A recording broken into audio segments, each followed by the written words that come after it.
I don't want to know what you do necessarily. Right. But I want to know who you are behind the avatar and what drives you as an individual. That's what I think is the most important thing.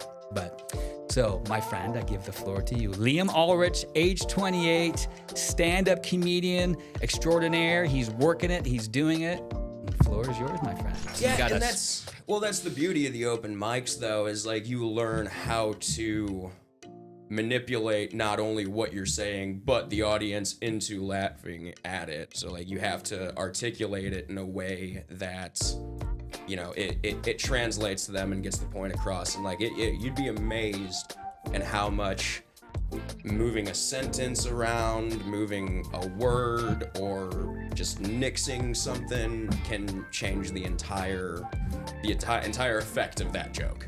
Yeah, so let's go into a little bit more of your comedy. Yeah. So give me just your best feeling, like the best night of stand-up you've done. How did it make you feel? What was your preparation like? Did you work extra hard, or things just come into sync? The environment was just right.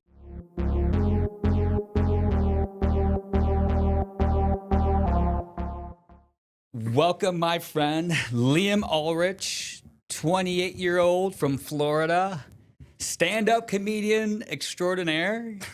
And welcome, my friend. It's good to see you again. You too. So one of the things I wanted to do is, because this is so new to me, new to you as well, in terms of being on the camera and all this crazy, stuff that we have going on, is I like to do a little bit of like a 1 minute breathing exercise just to get us out of here a little bit and to put us more into our heart space. Okay. Just to calm us down just a little bit. So if you want to bear with me, I would appreciate it. Sure. This is what we call the hippy dippity stuff. I just learned this stuff in the last 3 years, but it actually works. So yeah, so what we want to do is just it's called the 4-7-8 breathing technique. And just lean into it just a couple times and just let those nerves from me and you, just let them calm down a little bit. So bear with me. So let's close our eyes just for a little bit. And just give it a moment or two just to let those nerves settle in as we begin this lovely podcast. Just being here in the present moment. And being in the present moment is so important, because in the present moment, the ego does not reside. The ego resides in the past, in the future, but in the present moment, it is not. So we can be at peace. So let's breathe in through the nose just for 4 seconds. And then hold it for 7 seconds.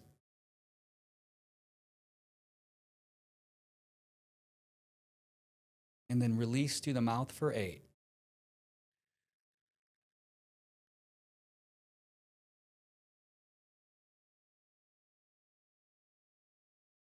One more time. Breathe in for 4 at your pace.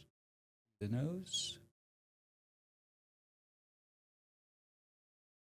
Hold for 7.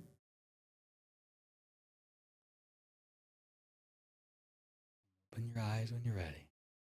Yeah, it just calms us down a little bit. Just puts us more in the moment, in the present moment. As Eckhart Tolle will say, be in the present moment. It is relaxing. It is relaxing. You have to kind of build that relationship with it, but over time, this hippy dippity stuff actually works. Yeah. It's amazing. People that spend most of their lives tripping on psychedelics and meditating and right? shit. Yeah, these guys got some stuff right. Yeah. Meditation is so beneficial for you. It calms the mind. It clears all that craziness in the mind of what's going on. Yeah. But here we are. So we brought you in, have a conversation, stand-up comedian. Yep. You're working through this system. You're learning how to do stand-up comedy. And I wanted to give you an opportunity to tell your story.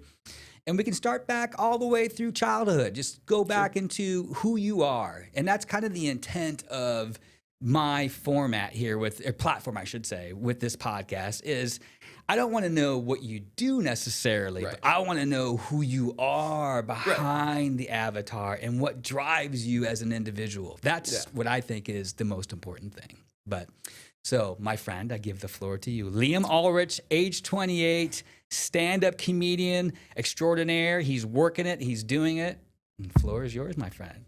Yeah. I mean, as far as childhood's concerned, I kind of told myself I wasn't gonna do this, but I'll go ahead and tell you one of my Sure. jokes. My dad was a guitar player for a bunch of local St. Louis punk bands. I'm from Missouri, and my mom was a crazy stripper and bartender, and the two of them made one shitty comedian. No, sir, you're not a shitty comedian. That's a great story. You're not a shitty comedian. You're learning. You're all this stuff. Self-deprecation's a big part of it. Yeah, absolutely. You gotta learn how to take a joke, laugh at yourself, and especially others. Absolutely. And don't be afraid to be embarrassed. Getting up there and being embarrassed. It is not an easy thing. I think that actually is kind of one thing that I had going for me getting into it was like, I don't want to say I don't feel embarrassment, but like it takes a lot to make me feel like truly embarrassed. Like I have to do something pretty fucking stupid. But like as far as like putting yourself out there and shit, like I've always done. And yeah, like the first time you bomb at an open mic, like you're gonna feel slightly embarrassed, but you also got to keep in the back of your mind too, like this is going to happen. Like this is a trial that I have to go through. Like if you've been doing stand-up comedy for any amount of time and you haven't experienced a bomb, you probably are in a little bit of denial. Yeah, absolutely. I think Rogan talks about that. Rogan's like, hey, every comedian talks about it. Bill Burr, all of them talk about it. Hey, you're gonna suck. I mean, it's like selection, you know? Yeah. Like you kind of have to like go through these things and learn some lessons the hard way in life in general, but like especially if you want to be good at something. Sure. Like, and that's just one of the things that we have to experience in order to grow as comics. And you know, like I've told you before, like so much of that beginning months, that first year is just throwing as much shit at a wall as you can and seeing what sticks. And even like I've even heard like bigger names or like more successful comics like say that, you know, they're still doing that too. So like in a weird way that phase, that training just never really stops or shouldn't. Yeah, and I think that's part of Chappelle's routine is that he'll show up late at night at who knows where, and they don't even expect him. You know, the club might be open at 2 to 3 a.m. or he'll get there at midnight, uninvited, and he'll be like, "Hey, this is a perfect time for me to try out some new shit. Just do an open mic. Just do an open mic. Try to see, try some things out, see what sticks, see what doesn't stick because."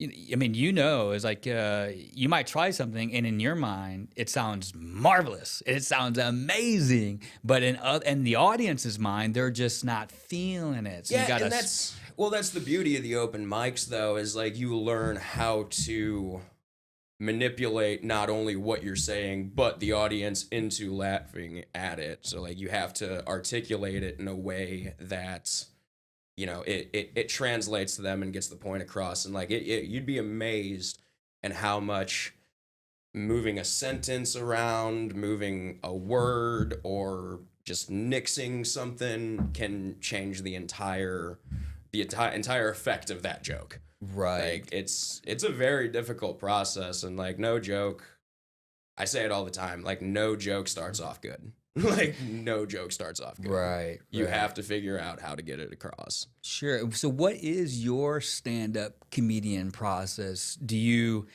in terms of planning and preparation for... Sporadic. You're like, okay, I'm going to go for it. I'm going to throw this out there. Well, I mean, like... Do you take notes? Do you have a notebook? Do you take videos? I've got a little... like leather-bound journal in my car right now. Like I always keep like a little moleskin or something like that, and like, plus I mean shit, my phone has like a little pen. I can just jot some quick notes if I have nothing else, and it's really that good of idea. But like, as far as process, like I'll just in my day-to-day see something funny and be like, oh shit, or just in a conversation be like, oh, that's something to remember for for next time or later. And have you always been blessed with that creative mindset, that creative spark? Have you always been that since birth? Yeah. Well, like I said, my dad was a guitar player, or he still is. He's a musician and songwriter, and uh, so music was always a huge influence in my life, especially with both parents. But my mom was also a very creative person, and like I got a couple, like my dad's parents, both of them were artists, like painters and drawing and Artistic shit. background, and probably encouraged in the home as well, right? Yeah, like that makes a big difference. It does, yeah. Yeah. Like I think it's also like kind of an older generation thing too, is like I hear a lot of like older comics talk about like, oh yeah, my parents never supported that. Like I think, and too, just kind of where I was in life, like when I started getting into it, nobody was ever like, what are you doing? Oh, yeah. Like, no, I was working at fucking Starbucks and I needed a creative outlet and didn't really have one. And so I think everyone was just kind of happy to see that I was doing something, but I've always been a very funny person. And I think everybody was just like, they kind of saw it coming. Awesome. Yeah. Like I think it's your personality. Yeah. You're born with it. Yeah, very much so. Yeah. Like growing up, like everybody always told me like I was one of the funniest people they knew. I should either be an actor or a comedian.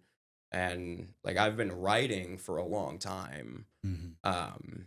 Like my own like a little bit of fan fiction and like my own like original stories that I hope to one day do something with, but for now it's just kind of like a passion side piece. But yeah, like I wanted to do something that I could write and yeah, like put myself out there, and so I thought of I'll just fucking start doing open mics, and found a great community out of it. Yeah, thank you for sharing that. I appreciate it. And so with your writing, is that it's something else that you, for a creative outlet, you have? So I'm assuming you have another like notebook full of stories that you're awesome, dude. Like Good for you, man. Like when we're off camera, we can go into that a little bit. Sure. But, yeah, like I just always like, well, my dad being a musician and like my brother also being a musician, like as much as I love music and have a huge passion for it, I didn't have the drive to want to do it myself. Like I'd pick up a guitar and be like, too much. It's too much. Now I am a very critical fuck when it comes to music. Sure. But yeah, like I still had that like creative mind and had to do something with it. And I was always a big comic book junkie and love video games, and like putting yourself in like a fantasy world, or fuck, I'm wearing a Punisher t-shirt right now. Like, yeah, like that was like big inspirations for things that I wanted to do. And I've got a pretty wicked dark sense of humor and like dark stories. So it all just kind of. Yeah, well, I think each comedian is unique, and your comedy is unique. And so, as you were developing you first started doing stand up at what year, what age? First open mic was July 28th, because it was 2 days after my birthday, and I planned this trip as like, for my birthday, I'm going to do my first open mic. That's awesome. So me and a couple friends went to St. Pete and found a spot and rented an Airbnb. And I think that was 2021, because I've been doing comedy for 3 years. Yeah. Gotcha. And so let's talk about that first open mic experience, because a lot of the listeners have never done anything like this. So let's go into number one, the preparation the plan you took to execute that, the preparation, and then tell us how your first open mic went. Yeah. So a little bit of background. I was already mapping out how I was going to start doing open mics and balancing my job. I was still working at Starbucks at the time and completely miserable. You were miserable at Starbucks. Yeah, believe it or not. I mean, just kind of all around. Like, I didn't really have anything going on or really going for me, and had a lot of weird shit going on too. A lot of processing shit as well, and I just one day decided, you know what, fuck it, I'm not gonna work here anymore. Put in my 2 weeks, and that was like a month before my birthday. Birthday rolled around. I was unemployed, cooped up in the house, going crazy, and was like, I'm gonna do an open mic. Good for you, man. Couldn't find any because it was COVID, and so a lot of shit was still shut down, and so I ended up buying a fucking Airbnb in St. Pete, went down with some friends, and like I'd already been working on some stories I was gonna tell, and the big night came, and you get a little bit of leniency for your first time, especially if you like tell the room. Be gentle is my first time. Yeah, pretty much, yeah, and like, and everybody that's the first time does that. Sure, like sure. I've only seen like maybe 2 or 3 first timers actually fucking crush it their first time. And even like taking a break and coming back to it can kind of feel like that too. But yeah, so I had some stories prepared and like went up and like they weren't really going so well. Got a few chuckles in. Were you nervous? Oh yeah. Yeah. I Scale of 1 to 10, how nervous were you? I don't really know. Like I used to be a boxer when I was a kid. Oh, nice. And so like I'd, been in a ring and shit, so that didn't really bother me, and so it wasn't the idea of like being up there that really made me nervous. It was just the like, what if I bomb? And like really pretty quickly, like talking to some of the other comics before the mic kind of set those nerves at ease too. They're like, oh, it's your first time, fucking don't worry about it. Like you'll either do good or you won't, but just keep at it. And like that attitude and mentality I found is like quite universal in like open mic culture. There's not a whole lot of like, at least for our side of the neck of the woods, not a whole lot of gatekeeping. But everyone was super cool, super supportive, and then like afterwards we went out, had a good time, and then I came back hungry for more. Awesome. Yeah. So first one you did, it was okay, not too bad. Yeah, right. I mean, as far as first times, Yeah, are first concerned, time. Yeah, it's like losing your virginity. Like you gotta be bad at it at first, right? You get no one's first time. Great. just wear a rubber. And Yeah, get it over with. you're like, oh, it's a race. Damn it, I lost again. Or actually, I won the race. So, yeah, I get it. That's hilarious. So as you're winding, you get through your first one. Mm-hmm. You do decently, and you're like, hey, I want some more, man. You're Yeah. just like, I'm gonna keep doing this. And you went back just a few days after that, or So this partly is on me. Like I wasn't really looking to social media to find like what was in my area, and because you can't like even now probably like I don't really think you can Google like open mic comedy near me in this area and fucking find anything. So I didn't think to look for like Pensacola open mic, Panama City comedy, any of that shit. And like I said, I was unemployed, didn't have a whole lot going on, and I had some money saved up. So I took a trip back home to St. Louis. Shout out to Allegiant back when they had cheap direct flights. yeah, that kind of went away, didn't it? Yeah, I mean, the direct flights are there now. They're just way more fucking expensive. But yeah, I think that trip in particular, like I booked a round trip flight for 3 weeks. That was like $127. Boom, there you go. And because I only live down here with my grandma and my uncle, all my family is up there Up where? in Missouri. Missouri. Yeah, so I like just had places to stay at for free, just couch surfing for 3 weeks and doing as many open mics as I could. Awesome. And again, we were talking about support. Like one open mic in particular, they don't do this one anymore, and I don't know where they do it or what they're calling it now. But it was at this place called the Crow's Nest, and the mic itself was really creative. I go down some rabbit holes, sorry. No, it's okay. It's your time. They would lay out these big ass novelty cards that were like this big, and you would draw a card, and each card had a theme that you would implement into your set. And it was a great way, especially for somebody like second, third time, like great way to like kind of learn some tools of acting on your feet and shit. Like one of them was wax sense, and I was done pretty good at doing some accents, man. Like, this is my version of a Florida panhandler, and I had to do that at that show because that's what everybody told me to do because they knew I was a Florida man. It's a Florida panhandle. You gotta love it. Right, Lower yeah. Alabama. So, like, yeah, wax sense, like, that one came pretty quick. There were some other ones, but, like, that night in particular, like, I had 17 friends and family, like, come out Awesome, to dude. see it, and that was cool. Like, Yeah, of course. But, you know, again, like, that's how supportive people were for me. And plus, like, everybody's like, yeah, we only get to see Liam once a year. yeah. So, Yeah, and that's amazing. Thank you for sharing that story. Having that yeah. support matters. it does. Like, 100% it matters. It motivates you to keep doing it. And now I'm such an embittered fuck that, like, when I see someone like, oh, it's your first time and you brought your family, you fucking pussy. Come on, man. Don't be that guy. Don't be that guy.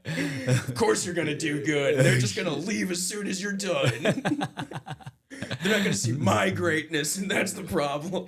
Right. I get it. That's hilarious.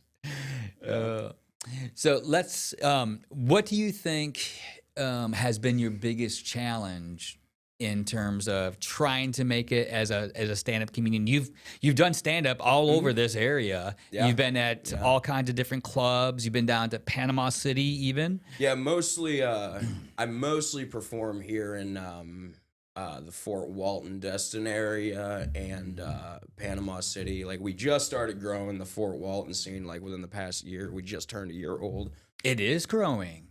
Rapidly. It is. Yeah. And go ahead and give a shout out to the Everything is stand-up, Funny podcast. Everything is Funny podcast. That's right. Like, my boy Dave and Clint have been working hard, facilitating, like, venues for, like, the past year, and they keep picking us up. We keep growing more members into our cults. You're like, building something from nothing, and really it's cool. amazing. Like, it's amazing. And not to really toot my own horn here, but I'm going to. It's okay. So we just did our New Year's Eve show on that pirate ship I was telling you, the Destin Buccaneers pirate cruise. Yeah, we had a comedy show last from fucking 9:30 to midnight, which that was impressive in and of itself. That's awesome. But a couple weeks leading up to it, I had friends that were reaching out to me and were like, hey, what's the format? And I was like, oh, you know, so many people are trying to get on it, just show up and first come, first serve. And in one of my group chats, one of my buddies like asked the same question, and another one like responds and is like, Liam, you realize people think you're running that show? I was like, I don't know where they got that idea, but I was telling another friend of mine that, and he was like, why do you think that is? Like, I don't know.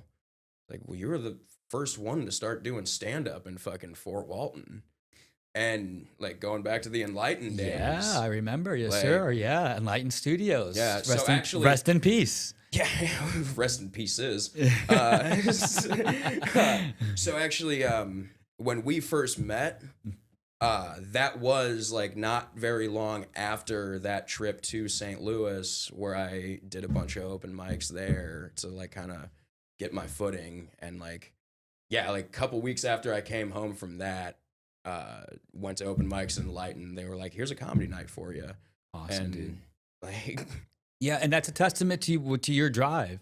And also it's a testament, for kudos for you, man, because you helped build something from nothing. I mean, I remember those days, and I remember coming and there was nothing. Yeah. And now it is picking up. You got everybody loves comedy. It's all about the right people. Absolutely. And, absolutely. I think people matter. Yeah. The right people. Supportive people, because there's enough for all of us to be successful, to be happy, to be loved, all these different things. Yeah, for sure. And yeah, I think just at the time we didn't really have like enough bodies in the area or enough people that were just really like putting themselves out there to find it.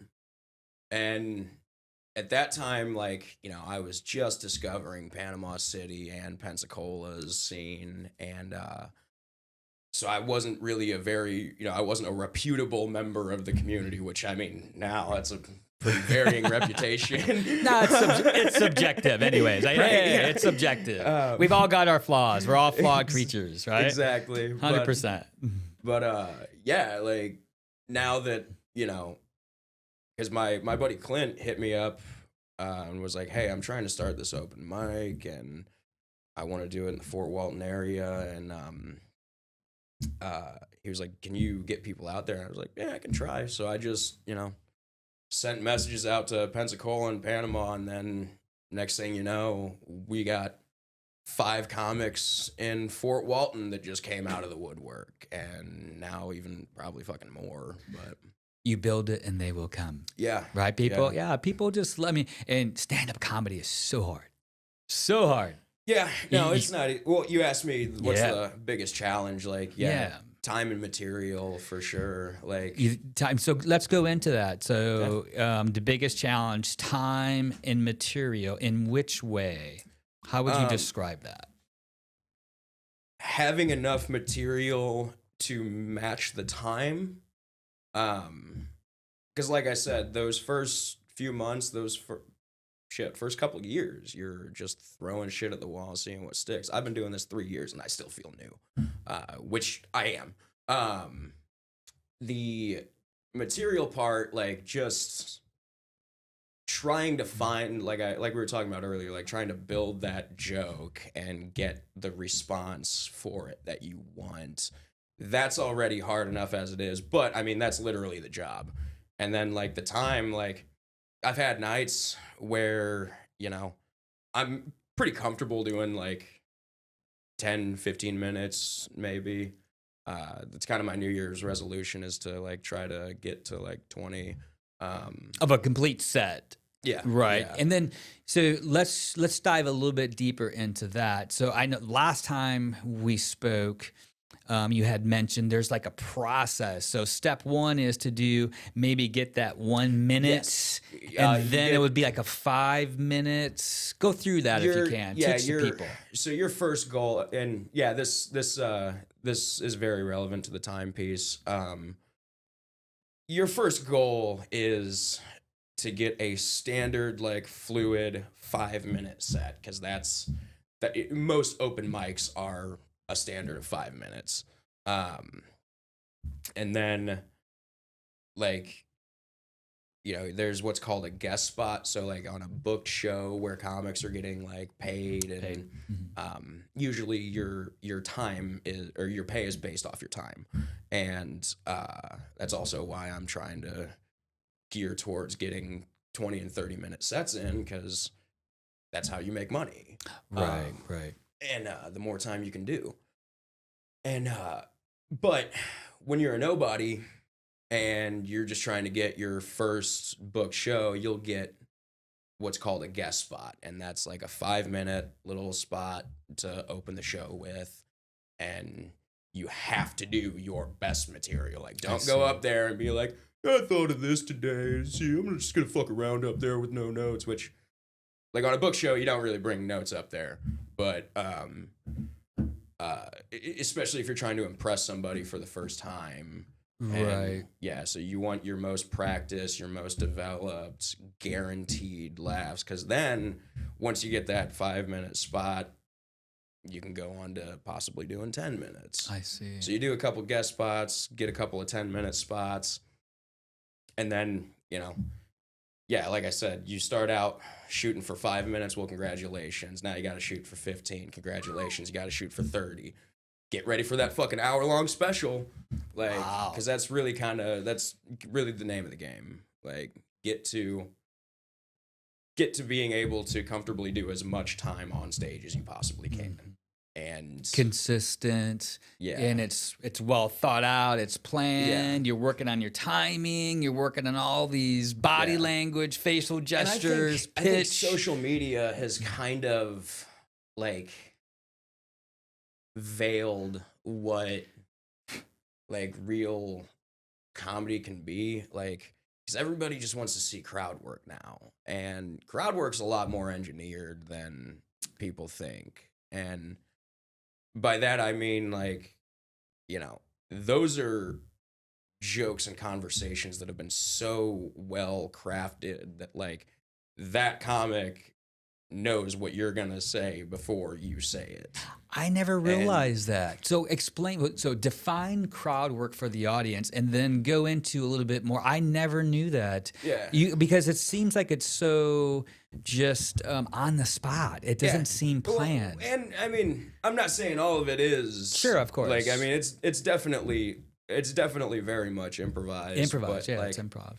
and that's basically what crowd work is like you're just improvising off of what the audience is saying. But, like, some of the topics that comic may use for crowd work kind of gears towards where that conversation is going to go. He's guiding and steering. Exactly. Or she is. Like I said, it's manipulating. It's pure manipulation. Oh, I see. Like, It's just, but man, you've got to be quick. You do. Witted. Yeah. It's like you got to be like, and you got to be able to handle your nerves. fucking snipers. And then right. And then people who will be aggressive, argumentative, don't Right. want to play a part, and you've got the people in the crowd. They're just being people, and that's a lot. Well, also too, like, sometimes, like everybody, especially at open mics, like, the audience wants to see crowd work. They don't want to participate in it, so they'll just be sitting there like, all these people aren't funny, and then they get called on, and then they're like, I don't want to tell you what I do for a living. I don't want to tell you my name. Right. Like, I've seen that a dozen times. And then there's like, there was not too long ago, I was at an open mic, and this chick just wouldn't shut the fuck up. And, like, she just wanted to be the center of attention. And now I will say, usually when people do that kind of shit, they don't have the balls to get up there and sign up themselves. Right. She did, but she only told, like, one fucking 5-second joke. Like, and then she took that as, like, oh, I've got my card to just talk as much shit as I want for the rest of the night. And, like, we all cut into her pretty hard, and she just wouldn't back She wouldn't down. stop. Wow. Then finally, the one female comic that was there that night, like, went up, said some real sassy shit to her. I don't even remember what it was, but it, like, she just stormed out and was like, "Really? That's what it took?" Like, she's like, "That's it. I'm out of here. Yeah, you like, finally struck a nerve, and I'm out of here." like, she might have said something about her weight. Like, I feel like I remember it being about her weight. About her saying, weight. like, Oh, yeah, she was that'll like do a it beach for the- whale or something. And it's like okay, that's where. Yeah. Well, I think that's a testament that she's got a little bit of work to do on herself. I mean, if you can give it and you can't take it, you've got some work to do on us yourself. open micers are fucked up enough as it is, and if you're the kind of person that, like, has to steal the show from a bunch of volunteer comedians, Right, yeah, exactly. Like, that's like going to a gym and just, like, yelling in somebody's ear while they're trying to do squats. Like, Yeah, it's like I don't get that. But yeah, I think. But that happens a lot. You see stuff on YouTube where the hecklers and they're just going crazy. most of the time, people are pretty respectful about it. Like I Especially here in Florida. Yeah, I would think. yeah. Florida doesn't mess around. I mean, these people here in Florida are no joke. Well, and I think that's one thing we're pretty blessed with too, is, like, as much as I hate people and as much as I fucking hate people around here, I love people. the people. Audience that you get is, like, usually quite respectful. They're usually pretty well receptive too. And, like, heckling, like, we kind of do, like, give, like, a little disclaimer, like, hey, don't, like, heckle or whatever, like, unless, like, the comedian's, like, calling on you. And, like, there's shows out there that are for, like, heckling. Right. And so it is kind of like a time and place thing. Sure. Like, And would that be more of the crowd work shows where the guys just, or the Yeah, I you should say see, comedians like- working do more crowd work than anything? Yeah. Like, So I went- crowd work is just me asking the attendees questions like, "Hey, where are you from?" And then Pretty she tells, much, and then you yeah. and the comedian kind of takes a story from there and kind of guides and directs. Gotcha. Yeah. And it can be pretty fun in like military towns like this. You'll hear some like fucked up shit from people that are like those damn Air Force people. yeah. Oh shit, Army and Air Force. Well, yeah, the Air Force. Yeah, if I may, just for a few seconds, the Air Force is like a corporation. I mean, it truly is. It's more like, I mean, you've got your special forces, but it's more of a corporation. You've heard the old saying, "There's only two branches," right? I have not heard that. Go ahead, tell me. There's only two branches: the Army and the Navy.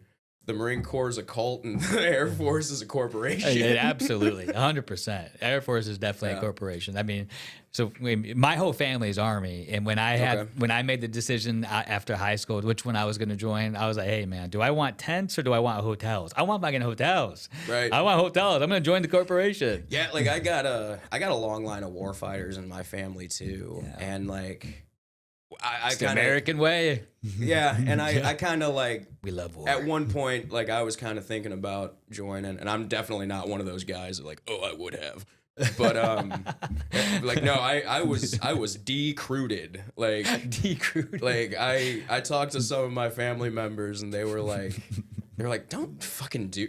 You don't want to be a fucking Green Beret. Just join the Air Force. Be a pararescueman. Then it's like, do I even really want to fucking do any of that shit? Right. No. Yeah, man. Like the whole like, I don't know, I'm a very like I wouldn't say I'm not a structured person, but I don't like too much structure. Sure. And like being told what to do. Yeah, I get it, brother. And like like dealing with some asshole that's like, I already have a hard enough time with bosses and this shit that it's like. Just because you're senior to me doesn't mean that what you're proposing is a good idea.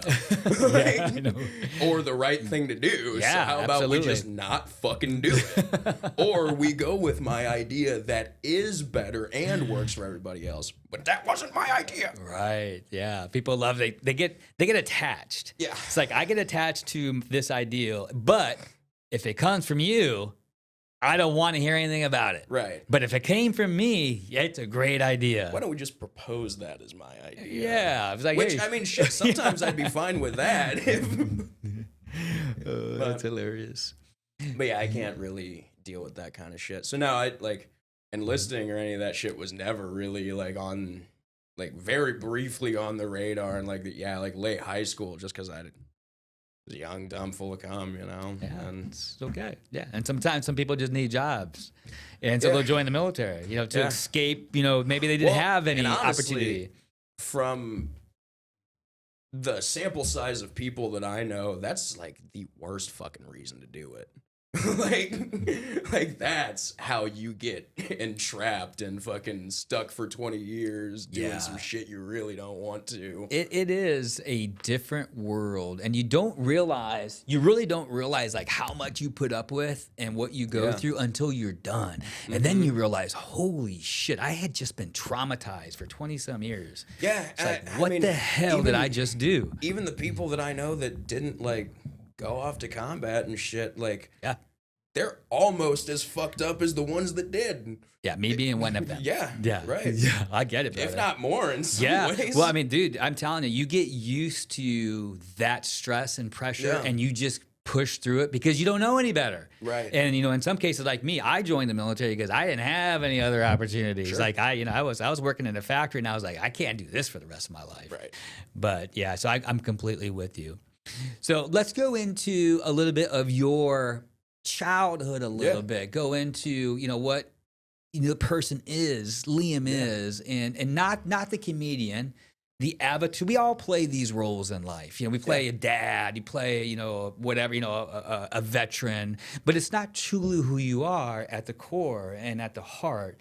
So let's peel back that onion or banana a little bit and find out about Liam. Like, who is Liam? What drives you? What's your, tell us a little bit about you. I am a big fucking nerd. I think I was able to quote pretty much every Star Wars movie by the time I was 5. It's an amazing movie, brother. Yeah, It's an amazing movie. Like, sequels were so slept on for so long. Or the prequels. The prequels, the sequels were dog shit. The sequels are horrible. Prequels are amazing. But,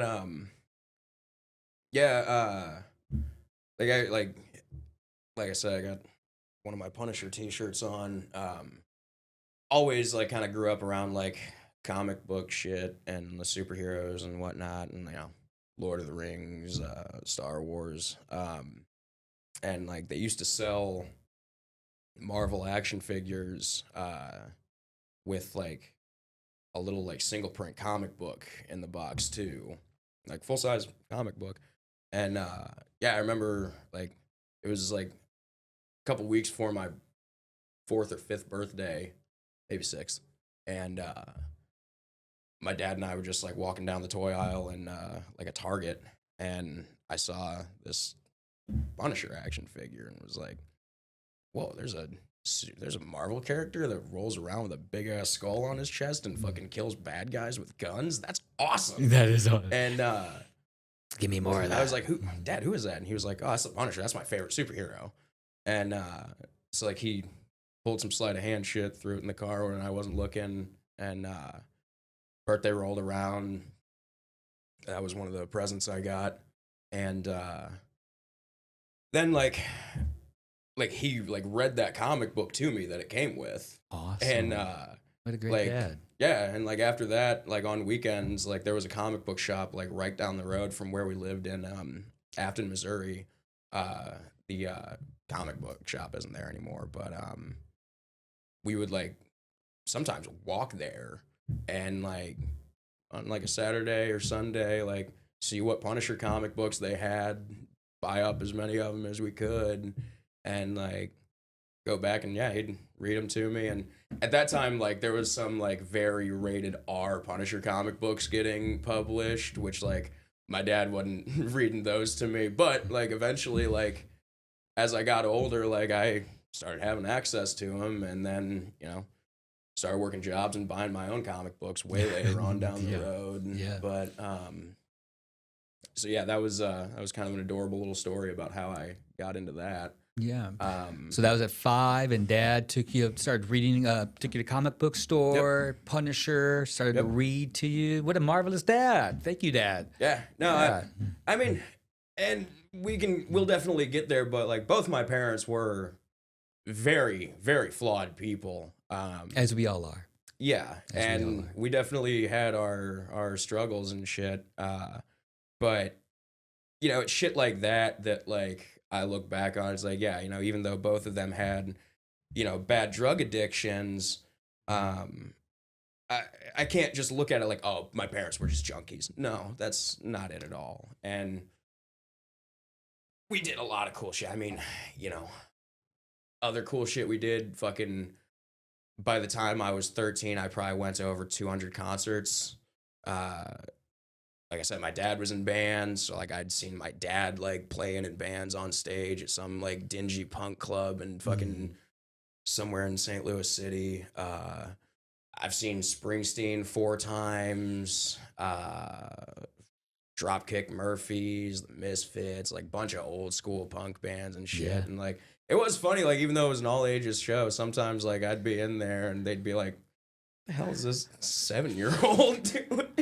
That's awesome. And then like they would take me to like meet the bands and shit. That's like, awesome. And that's one thing too. Like I've heard like some people, I guess more sheltered people, like I'd tell them that and they'd be like, "Oh, I'd never bring my kids to something like that." And it's like, "Oh, okay, well, I mean, thank you for the judgment." Yeah, like they, right? Yeah, like they never once left my side. Like never once did I feel like I was in some kind of like dangerous situation. Shit, even when they bring me to crack houses, like, yeah, which they definitely didn't let me out of their sight there. Yeah, they're like, "Hey, we got to make a quick stop here." That's probably not a good thing. That did happen a couple times.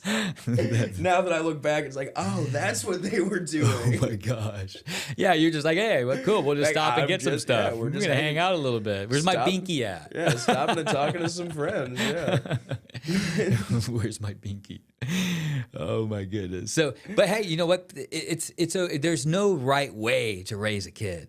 I mean, we like to think, everybody puts their judgment. Wrong ways, but sure, yeah. there's true. That's definitely true. And probably taking it to crack house is probably not a good thing. But hey, again, it all worked out. In the like end. I said, like on the flip side of that, like it wasn't all doom and gloom. Like we, like would go to concerts, we'd go to the zoo. Like I fucking met Evel Knievel when I was 9. That's awesome. Yeah, and Man, I haven't heard that name forever. the real Holy Evil. cow, Yeah. Evel Knievel. I have 3 autographed items from Evel Knievel at my house. Yeah, that's pretty impressive, because you're only 28. Evel Knievel's Well, old. and like, so that was funny about that. Like, I didn't really know a whole lot about it. Like I said, I was like 8 or 9. Of at course, the time. you're like, yeah, and he's a superstar to you. And he was there for like a meet and greet thing at a Doc's Harley Davidson, and my dad, being a 70s kid, was like, I think you guys are probably about the same age. Yeah, he's probably what, 50. He When was born in 72. Yeah. I'm 74 for me. So Okay, yeah. He's 52 then. Yeah. Yeah. And he Those old guys. I couldn't wait to call him old when he turned 50.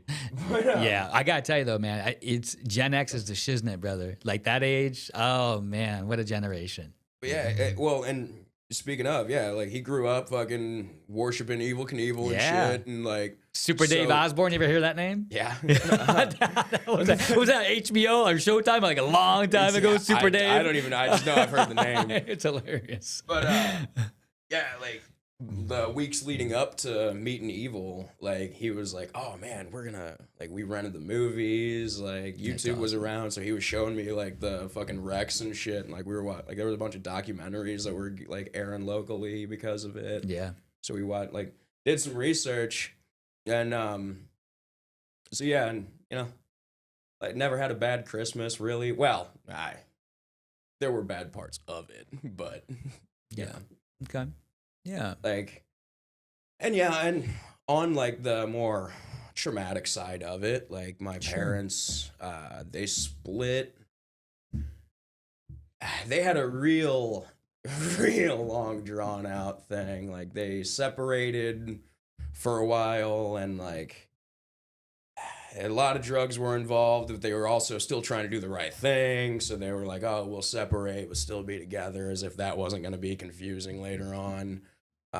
And then yeah, my mom they were both like seeing other people, and like my mom had like really physically abusive boyfriends that would like beat the shit out of her in front of me. Oh my goodness.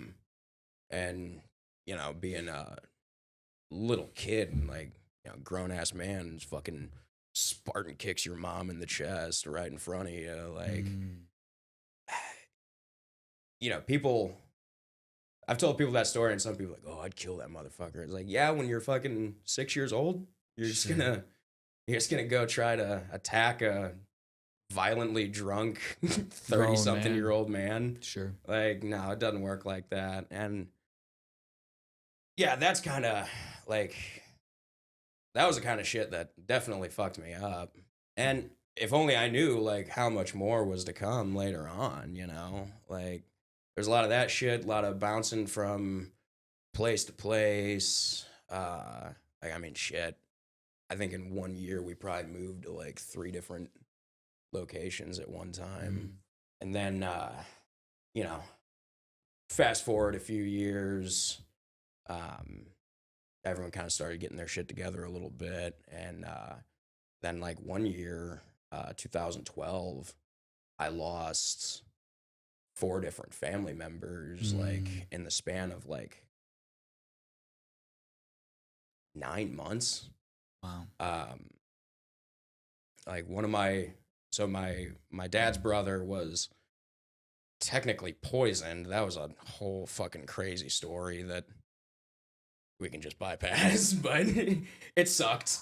That's you don't hear that too often. No, it was kidding. a weird. Well, you know what? Wow. We should get into it. Whatever you'd like. It's, Yeah, Thank you for your vulnerability and courage and Yeah. strength. I appreciate that. Well, I mean, I didn't really want to get into it at first because I just figured it'd eat up a lot of time, but it is kind of important. Like, so he was gay, and him and his current boyfriend like left this bar with this dude to like go like hang out, drink at his place. And the guy made like this weird like drink that was some kind of like concoction of floor cleaner, and like it uses a date rape drug. And like my uncle drank fucking 3 of them, and next morning just wouldn't wake up. And yeah. Wow. So be careful out there. Holy Be very, very smokes. careful out No there. kidding. That was in 2012. Mm-hmm. Wow. Yeah. Or maybe it was like very late 2011.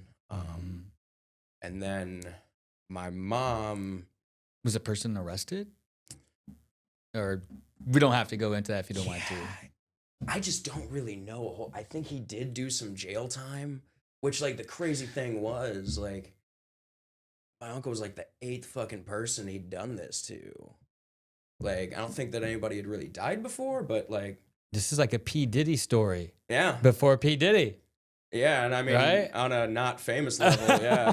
Well, and that was one thing, too, was, like, a lot of the, Wow. you know, not that I'm trying to throw shade on, like, the police or whatever, but, like, they didn't really get into it a whole lot, because it was just like, oh, some faggot got killed, like, and, I mean, sorry to say it, but that's kind of what the attitude was, and, so yeah, like, not a whole lot of repercussions really came from it, unfortunately. My grandmother did, like, receive some money for it, but, like, you know how the government is, like, nothing that she'll ever see in her lifetime. But so yeah, that was a pretty unfortunate one. And then a few months later, so my mom she's a middle child of 4. She has an older sister and 2 younger brothers, and her youngest brother, Alex, who he didn't have a younger brother, so I was like the little brother he never had. And I do have a half brother, but whenever he wasn't around, I always had Alex. And he unfortunately overdosed on heroin in 2012. And like he was a bodybuilder and shit, and like he had his issues before. And what we think happened, although, which we'll get into later, like now that the fentanyl scare has been going around, like this could have been a very early thing of fentanyl and just wasn't recognized yet. Sure. But he did a bodybuilding competition. It was his first comp, and he had like cut a lot of weight and went on this crazy fucking diet. Cause like, I mean, at the time he was 5'9" and walked around comfy at like 235, just Holy fucking smokes, roided out. Yeah. Yeah. And that's a big man for 5'9". yes, very. Yeah, he was the Hulk. Yeah, that's a lot of weight. And he cut himself down to like he was shooting for 190, and he was like around 199 and 201. And I just couldn't shed those extra few pounds, and like he was dieting like a motherfucker and shit. And like after the competition, just relapsed, and that was the last one. Yeah, and then after that, my great grandma Billy, also on my mom's side, fell, hit her head, and like died later on that night. And then like my tattoo sleeve here is for my my grandpa on my mom's side, and he had Lou Gehrig's disease, and he knocked over a potpourri candle on the coffee table. Like my mom was his caretaker, and she like went down the road, literally like a fucking mile down the road, to get, you know, cigarettes, sodas, beer, shit like that. And yeah, he knocked over a potpourri candle, getting impatient, waiting for her because he wanted to light a cigarette, and fucking set the house on fire, and 3rd-degree burns over either 50 or 75% of his body. But I mean, he was covered. Holy smokes! And so I got to see like all of that when like they'd just gotten him to the hospital. And you know, we were talking about the Star Wars prequels earlier, like Revenge of the Sith, when Anakin got burned up. No shit, that is what he looked like. Wow. I've never seen violence in a movie portrayed so accurately. Wow. Like, so like, in a funny way, after like all the shit that I had told you earlier about my mom like being like abused and all that shit that I had seen, all just kind of went right out the window after like that 1 year.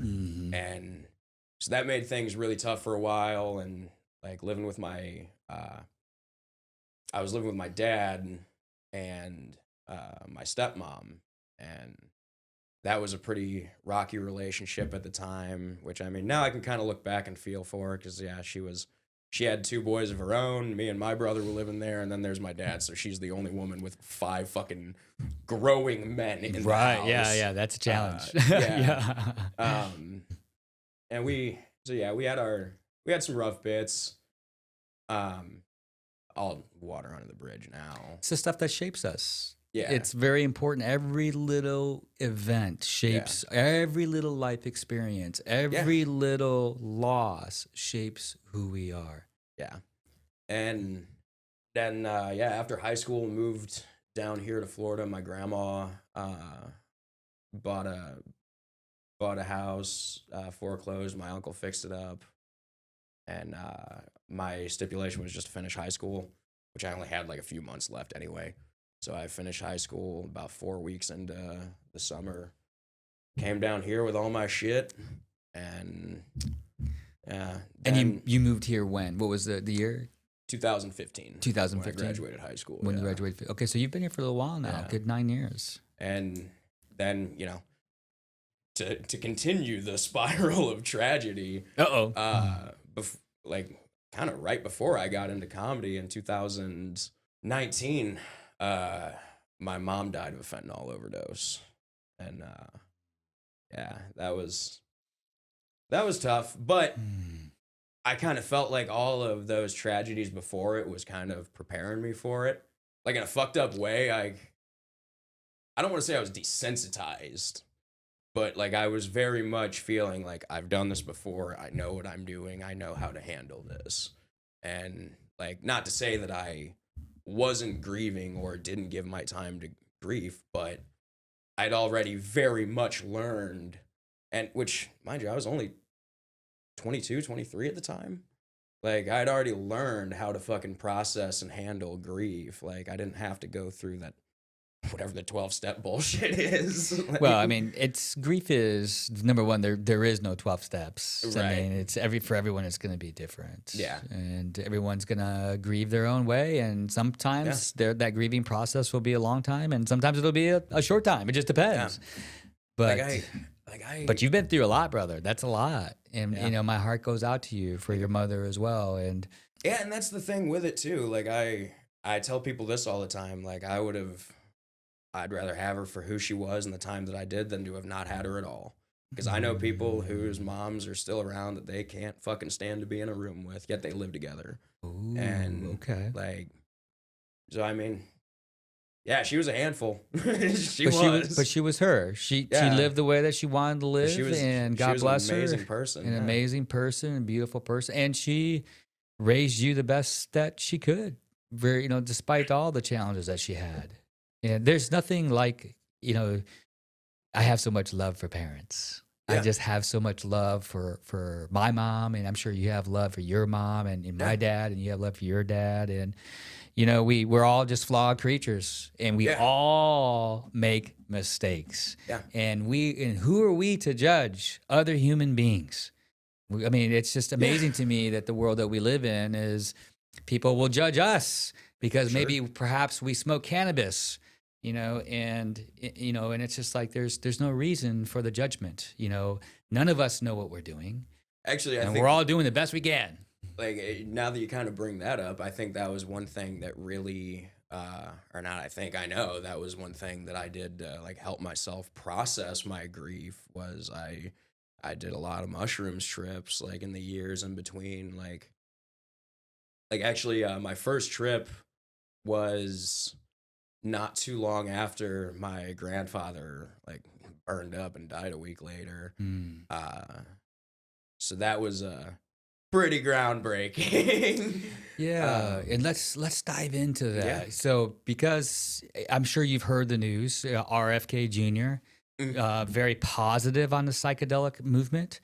Governor Rick Perry, I'm not sure if he's still governor. I think he's a former governor, Rick Perry from Texas, is going to work with the current administration about a new medicine. Well, it's not new. It's a plant medicine called ibogaine It was just on the Joe Rogan Experience just a few days ago. Joe Rogan said it's the most important podcast he's probably ever done with these plant medicines. So go for the audience, because you and I are on the outskirts. We've both explored with plant medicines, yours with mushrooms and psilocybin, and I've done some psilocybin as well and some other plant medicines. But explain to the audience how that helped you just grieve and process and be able to make life just a little bit gentler for you. Yeah. I'm not going to sugarcoat it. It was a harsh experience. And it was like, again, it wasn't all bad. Like, it kind of like, mushrooms are like roller coasters. Like, you'll just go through like waves where it goes up and down. And I don't even really fully remember. Oh yeah.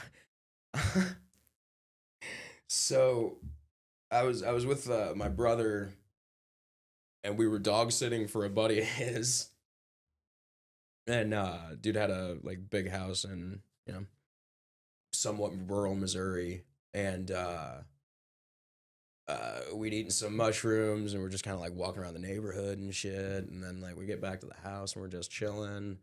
And my brother's a bass player, so he went down and was playing his bass. And he comes running upstairs. He's like, "Dude, the dog shit in the basement." And like, again, first trip, feeling all this, and it's like, when something goes wrong, that's when the trip kind of like, like now you gotta be a little responsible, and I was not in a space to be responsible. That's okay. And which like I'll never forget too, like when he came running up the stairs, like my brother's like all long and lanky. He's like 6'2" and probably like 150 pounds. Right. But he's a farm boy, so he's like fucking skinny ripped. Right. And like he comes like he's got like long wiry ass hair, and like he comes like sliding through the door like Kramer from Seinfeld, like, "Dude, the dog just shit in the basement." That's hilarious. Like, oh no, what are we gonna do about it? I know. It's like, oh my god, what are we gonna do? But like just crack up laughing. Oh yeah, like it's one of those moments. I fucking broke. Like, in which way? Like laughing or grief? The wrong way. Like every emotion in my head just fucking. And like I literally went mad for a few minutes. Like I was having these weird like, not blackouts but brownouts, because like I would like go out of my head for a minute and then come to and be like, what the hell? Like I found myself at one point, like for some reason my shirt kept coming on and off, and like I would always come to and be like, why is my shirt on? Or come to again and be like, what happened to my shirt?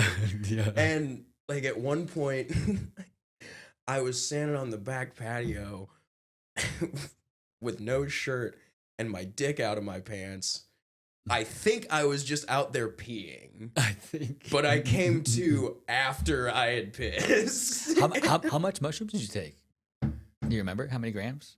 I think it was an eighth between the two of us. Ah, okay. Yeah, and again, first time. Yeah. You gotta. Psilocybin mushroom is not for the frivolous decisions. Well, not only that, but like mushrooms can be really unpredictable too. Because I've eaten like, I've probably eaten like a couple pinches, not really felt shit. Couple hours later, like it all just really depends on the shroom itself. It depends on a plethora of things. How much you've eaten. How much you've drank, how much sleep you've had. It depends on the strength of the mushrooms. The weakest, you could have such a disparity in strength of mushrooms in terms of potency.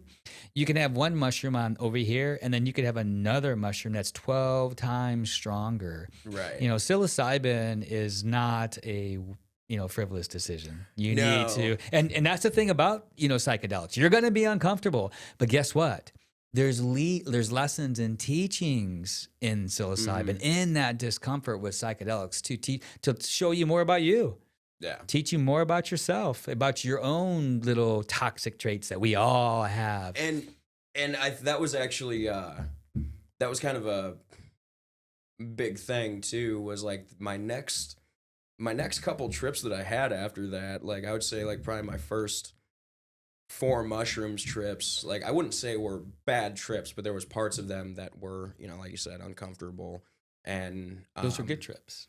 yeah, Even the like bad trips, there's lessons in it. and I learned a lot like from each one. And like now I'm kind of at the point where like if I eat mushrooms, like yeah, I'm just gonna have a good time. Mhm. But that's also because I've had to go through so much growth and development and shit from it. Like that first bad trip, um, I I learned, or like it made me realize how unnecessarily angry I was. I Like I see. was mad at all of these things.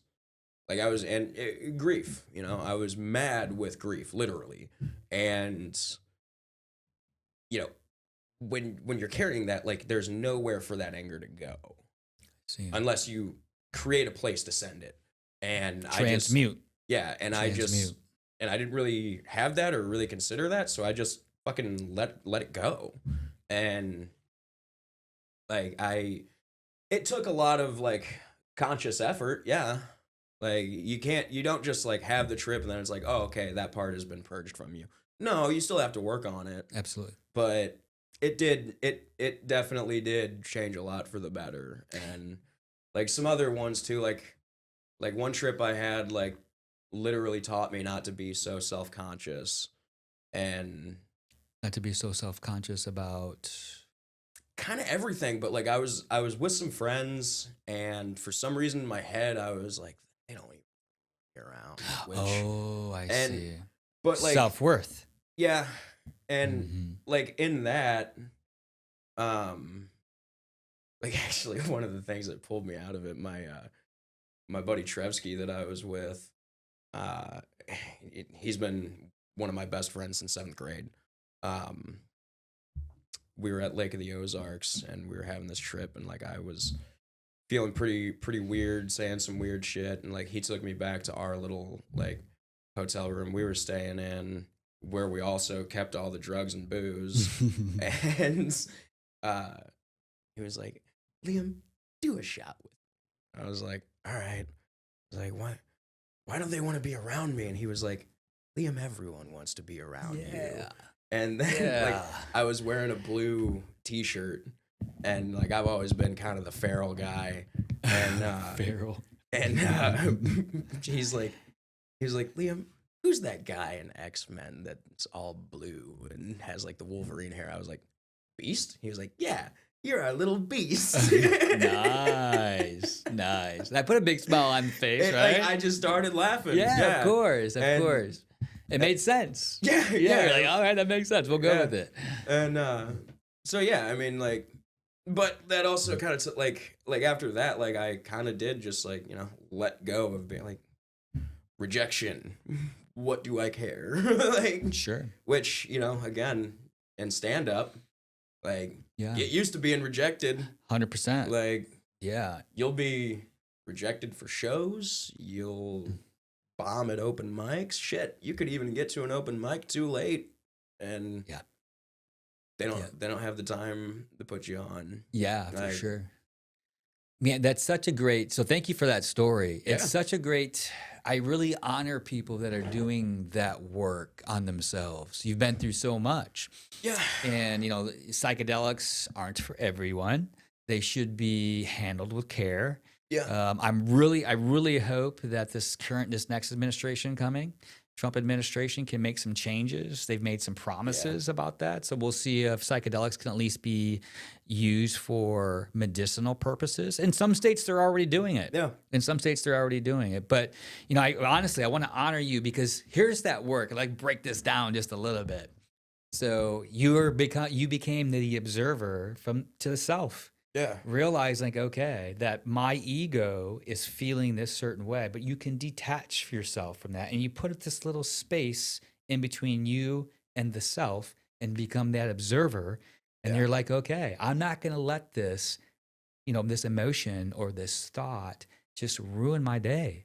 I'm gonna be aware of it. I'm gonna let it go. I'm gonna release it, and then I'm gonna move back. I'm gonna go into my next, just to my next thing, my next thought, my next idea, and it's a testament to the work that you've done. So congratulations, my friend. Yeah, No, it's a beautiful story. I appreciate that. Yeah, And these are the things psychedelics do. I didn't understand any of this, like any of that, until I started really.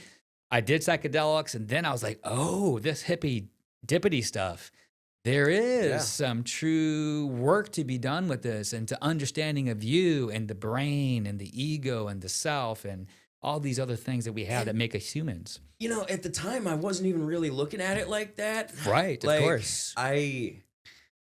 But I had these experiences from these trips, and like I literally just took them as lessons, because I was like, if this is how I was meant to feel in this circumstance, how do people feel around me? And I never even like asked anybody like, hey, have I just been a angry, miserable prick to be around? No. Like, I know the answer to that. It's the ego. It's the ego. I already knew the answer to that. Yeah. And which, like, the only times I've ever felt that way was like, like after that no good, terrible, bad year, and when I was on my way to like leaving Starbucks, like I was just so fucking miserable and hated being around people. And right.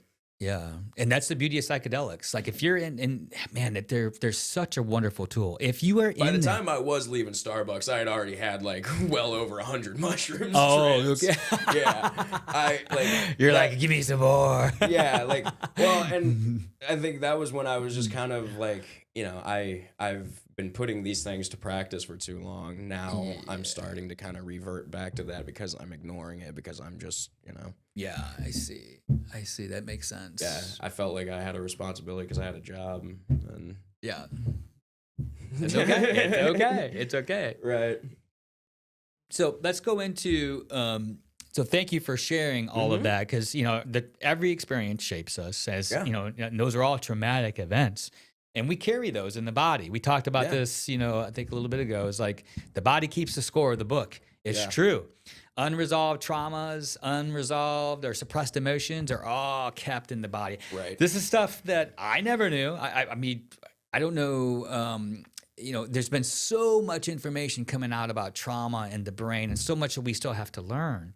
Yeah. So it's just, it's a blessing that we can have this genuine it's conversation. Too, that like, a lot of the treatments that we're seeing are ancient practices. Now we're just able to actually study the science behind it.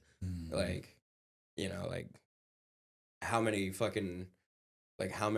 combat vets are they sending to do ayahuasca and ibogaine and thousands. Right. That's what Governor Rick Perry was talking about. They've got a story about a Navy SEAL who, I think it was a Navy SEAL, might have been a different guy, but essentially the man was broken. Yeah. Once combat vet, Iraq, Afghanistan, his wife knew. His wife was like, hey, this is not the man I married. Right. So she didn't leave him. She didn't just say goodbye. She tried to help him. Right. She said, okay, I got to get my husband help. And she took it upon herself to find a place in Mexico and flew him down there. Did ibogaine. Are you talking about Marcus Capone? Yes. Yeah. That's who I'm talking about. Yeah. Yeah. Yep. Good job, brother. Yeah. Marcus Capone. Yeah. And, these are the testament to these psychedelics and these stories. And hey, it has to be done in a medical situation as well. That's another thing too, is like, that's kind of relatively new, or at least to like the public. To the public, it is. Yeah. And, like I started seeing like interviews from like dudes like that, like talking about their experiences, and like that was one thing I started seeing too, is like the way they spoke about grief, loss, and trauma. Like, not that I'm saying it was comparable to my experience, but I understand the feeling. Like, trauma is trauma. I remember one in particular. The dude's quote. It was about funerals. He was like, you've been to too many funerals when you can look at, one of your buddies or one of the family members and be like, that was a good one. I was like, holy shit, yeah. Like, I know exactly what he means. Yeah. And like that's a hard thing to actually shit. My first taste of stand up was my mom's funeral when I went up to Mm. speak. I just started cracking jokes and like about the situation and shit. And Mm. And that was your way yeah, of dealing with grief, and everyone deals with grief yeah. differently. Some people go internal, some people want to talk about it, some people cry, and some people just do stand-up comedy. Well, and I can do all the above. Sure. Like it just depends on like what exactly. But for the most part, it's like I like laughing about it. Like I don't know. I don't like when people say like, "Oh, you mask your trauma or your feelings with humor." It's like it's not masking it. Like I am 100% accepting it, but yeah, it does make me feel better to make a little joke about it. Like, Yeah, and who are we to judge? Because yeah. everybody processes it differently. And you see this though. You see where people will actually make comments like that because you don't grieve the way that I grieve. You're not grieving correctly. Sure. And it's no, that's not true. Yeah. Everybody grieves differently, and you just have to let the person be. And you give them respect and support them, right? Don't be just so judgmental. Yeah. Like Jesus, people, come on, get it together. Well, and I mean that's kind of one thing too. Like when you're like, cause I do base a lot of my stand-up comedy on my life experiences, and I will like get into the dark shit plenty. But like I've had people, and like just dark humor in general is kind of my thing. But like I've had people like come up to me and tell me like, oh, you know, particularly women, like your jokes made me really uncomfortable. Oh And my it's like, goodness. No one wants to be offended. but it's like, like okay, how much was your ticket? Like it's a fucking open mic, dude. It's a joke. Yeah. I mean, this is where we're at in America. Oh, yeah. And it's like, get over it, people. Which I will say this for like any future comics listening, like usually like shows that, you know, people are buying tickets for, they're usually going to be a lot cooler because they're going into it primed, ready for it. Where like when you're at an open mic, you could be interrupting their after work beer. And I see. Yeah, that makes complete sense. Yeah. Yeah. I get it. That makes sense. I get it. So maybe they had a bad day versus I actually paid for this ticket to go see Tom Segura in Pensacola, like right? maybe she was just there to have a drink after work and just really didn't want to hear my rape joke. Oh my God. Well, hey, it's freedom of speech, baby. Just get over it already. It's a comedy. Everyone's has a different niche. Some people are a happy comic. Some comics don't even do cursing. They won't allow any cursing. And then some comics are dark, and some comics are like Tony Hinchcliffe, where they're just crushing people. Yeah. Destroying people, and it just depends. So Which that's another thing too, man. Like I've heard of people like quitting comedy over like being on roast that didn't go well for them, and it's like roasting is so unnatural for me. I couldn't imagine. I get it. I Yeah. do get it, but like it's also like you can at least laugh at yourself. Absolutely, 100%. Like there is definitely a big ego check that comes with that, but like Yeah. I don't want to hurt other people's feelings. Yeah. Does that make sense? I was like, I don't want to belittle you. I don't want to belittle another like, human that's being. actually a healthier mindset to have on it than Yeah. because like if you can go into a roast being able to take any joke that they Right. can throw at you. I'm not saying you won, but you kind of win Kind in of your won. own right. Yeah, for sure. Yeah, you kind of already won. Hey, Like- what are you gonna say? I'm short. I'm like- 5'9". I'm brown. What are you gonna say about me? Yeah, like You some know? of, You know? like some of the most horrendous shit anyone's ever said about me has been on a roast. Oh, I believe it. But I loved it. Like, it was Yeah. a great joke. Yeah, it's Especially because it's like that person knows me. Like if you really are trying to like hurt my feelings, like you've got to know some nerves to strike that most people don't even know are there. Mhm. And shit, honestly, I don't even know at this point like what you really can say to me that would make me be like, oh, you dare say that. Yeah. Well, I bet you after 3 years now, you've probably heard it all, or a good portion of it. You've probably heard quite a bit. Well, and like that's kind of like growing up too, like all my friends that I had, like I've had a lot of the same friends since like 7th or 8th grade. Like I'm friends with a lot of my high school friends, not because we went to school together, but because they're fucking awesome. Good, dude. And Keep them. Those are lifelong friends, man. Absolutely. Yeah. Yeah. High school friends are the Yeah. best. They're the Yeah. best.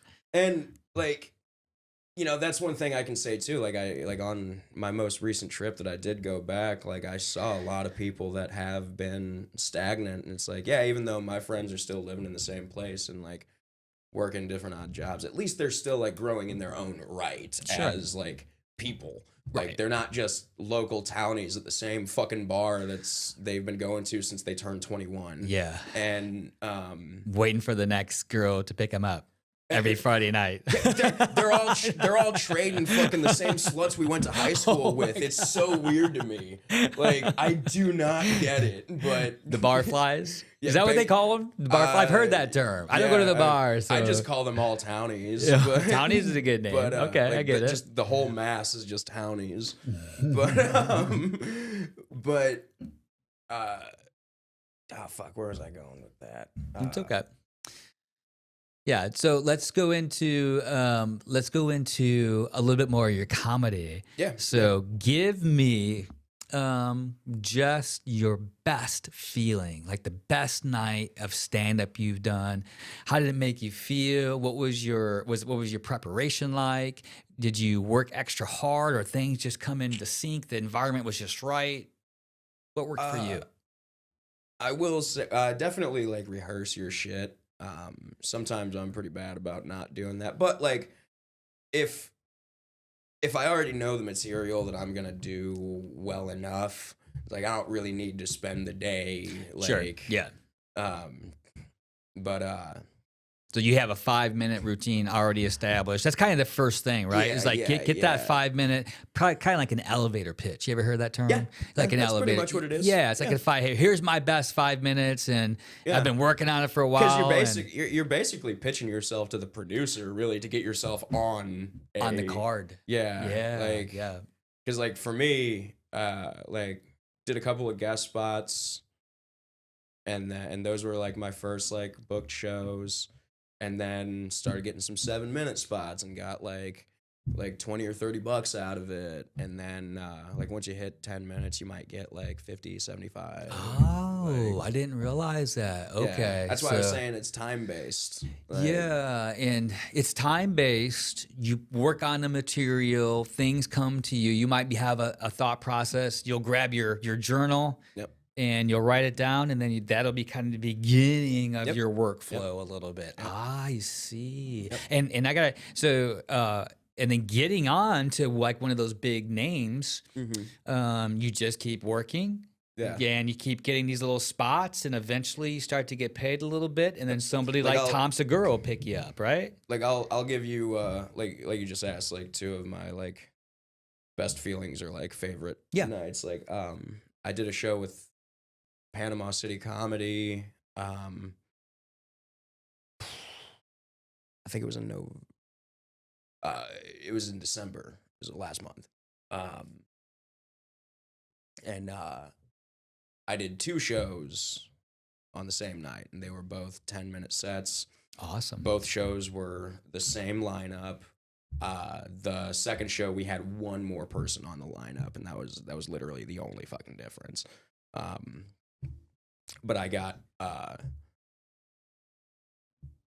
actually I probably shouldn't say how much I got out of it. Yeah, it's okay. It's okay. But I got paid. Good. I got paid for both shows, and like I was like the second or third person for both of them, and one of my buddies headlined both shows, and he did 30 minutes each time. Wow. And that's a lot of material. But like for how much money I made that night, it kind of did like really like hit me like a brick. Like obviously I've been shooting for doing more time and you know, striving to make some money out of it, but it really dawned on me like, see, like, oh, this is like I need to start gearing towards that to actually start right. Like, constantly grinding, working on your material, working your way up to that 10-minute point, getting out there and doing the work, which you have been. Like really 10 minutes is kind of like your base value if you want to start at least getting your bar tab covered. Here's my bar tab. Yeah. They're like, nope, Liam, we need more money or we need more time. Hand it over, baby. Hand it over. That's awesome. Yeah. I mean, some places like that's another cool thing too. Like some places like you'll be getting paid, and on top of that, they might give you like a percentage off your bar tab too. Okay, I see. I see. And then like also depending on like how far you drive, they kind of comp you for that too sometimes. Okay. Like, Awesome. like Yeah. I've made some pretty decent, like I've made like $75 for going out to Pensacola to do like Awesome. a 10-minute set. And Good job, brother. You're doing it, bro. Be proud of Yeah. yourself. 28 years old. You got paid already for doing some stand-up gigs, and you're working hard. You're doing it, dude. Yeah. I mean, that's a testament to your drive and your abilities. Yeah, and I mean that's like especially down here, like, you know, I appreciate it, but it does make the struggle suck that much more. You know, like in bigger cities, like even fucking little ass St. Louis where I'm from, like there could be 3 to 5 open mics all within like some of them even fucking walking distance of each other. And or at least like you can manage to hit them in one night. Yeah, 2 or 3 and just go from stand up to stand up. Where like, and then like, you look at like Austin or New York or, you know, name another bigger city. Where it's like they probably like on a given fucking weeknight, they might have like 20 open mics. Mm-hmm. Where like here, it's like, okay, we might have like Wednesdays like our biggest nights for Panama City and Pensacola, but good luck hitting both of them in one night. Right, that's a long drive. Like, And traffic. Yeah. And traffic. Like you just don't. Right. And like that's the thing too, is like now you got to pick one or the other, which once you get your helicopter and make it big, you can fly from spot to spot. Right. But yeah, like, you know, when you pick like one or the other, like that, it kind of makes that like 5 minutes. And I've talked about this with like other comics that I know that, you know, have been to some of these places. They're like, it's one thing that I do pride myself in our community on. Is like I've had some of our boys be like, dude, I'll put any of us up against anybody in fucking in any bigger city, because our like 5-minute set means a fuck of a lot more to us when you only have one chance and one long drive home to stew on it on your way back. Beautiful. Yeah, I never thought of it. Thank you, sir. Thank you. I never thought of it that way either. Yeah, till, you're right. Till my boy Yasha told me that. Yeah, because it's just, you don't have a whole lot of opportunities. And, you know, I don't know the comedy world all that well, but they'll tell you, like Rogan and all those guys will tell you, hey, you gotta get up there and do sets. And it needs to be nightly. I think, who was it that was telling me that it might have been Matt or no, it was some other. Anyways, one of Rogan's crew was like, hey, I was hitting it every single night, sucking, getting yelled at, getting back up there, trying it again, going to this bar, going to that bar, and just kept grinding. And you get better after each time. There's so much lessons in failure. Exactly. So much. Like it so really many lessons is. in It failure. really is like getting off your fat ass and going to the gym. You just gotta show up. Yeah, you show up, you do Show it. up. You like. Now I have seen people like.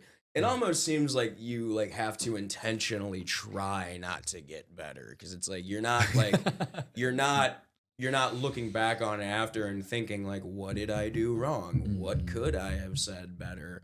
And like in a lot of circumstances, I would say you don't have to do that. Particularly with comedy, yeah, you do have to analyze like, you know, what went wrong. Yeah, your performance. And like that's why recording it is so important. Thank you. Which even I myself need to be better about. But like not even like for one, especially for new comics, a little bit of advice they don't really like, you don't really think about. Don't really like put your shit out there. Don't be so quick to just put your shit out there. But, you know, definitely record yourself and look back on it. And yeah, you're going to cringe. You're probably not going to like what you see, but it helps a lot. Yeah, 100%. And if you're not doing that self-review, then I think you're cheating Stagnant. yourself. Yeah, You're cheating just yourself. staying stagnant. And it even applies to all things. You know, you're gonna suck at something when you first try it. Like Rogan said, I didn't know this at the beginning, but Rogan had said, or somebody had told me, that Rogan deleted his first 27 episodes because they were so bad.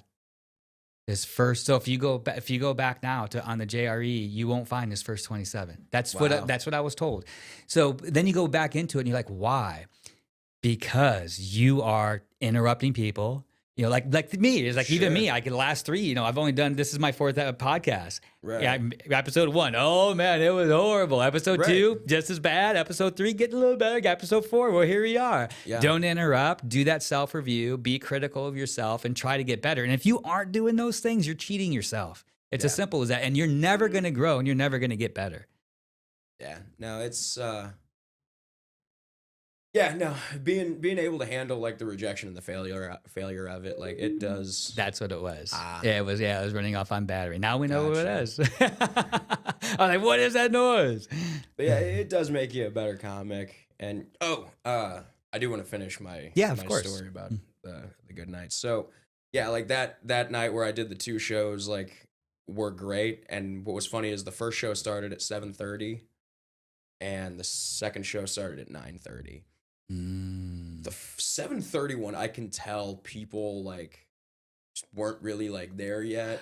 I'm not saying it went bad. Sure, it was good, but like the 9:30 show, everybody was good and drunk. Give me my beer. Yeah, like they were like give me some spirits. They were more loosened up and like a little more primed for it.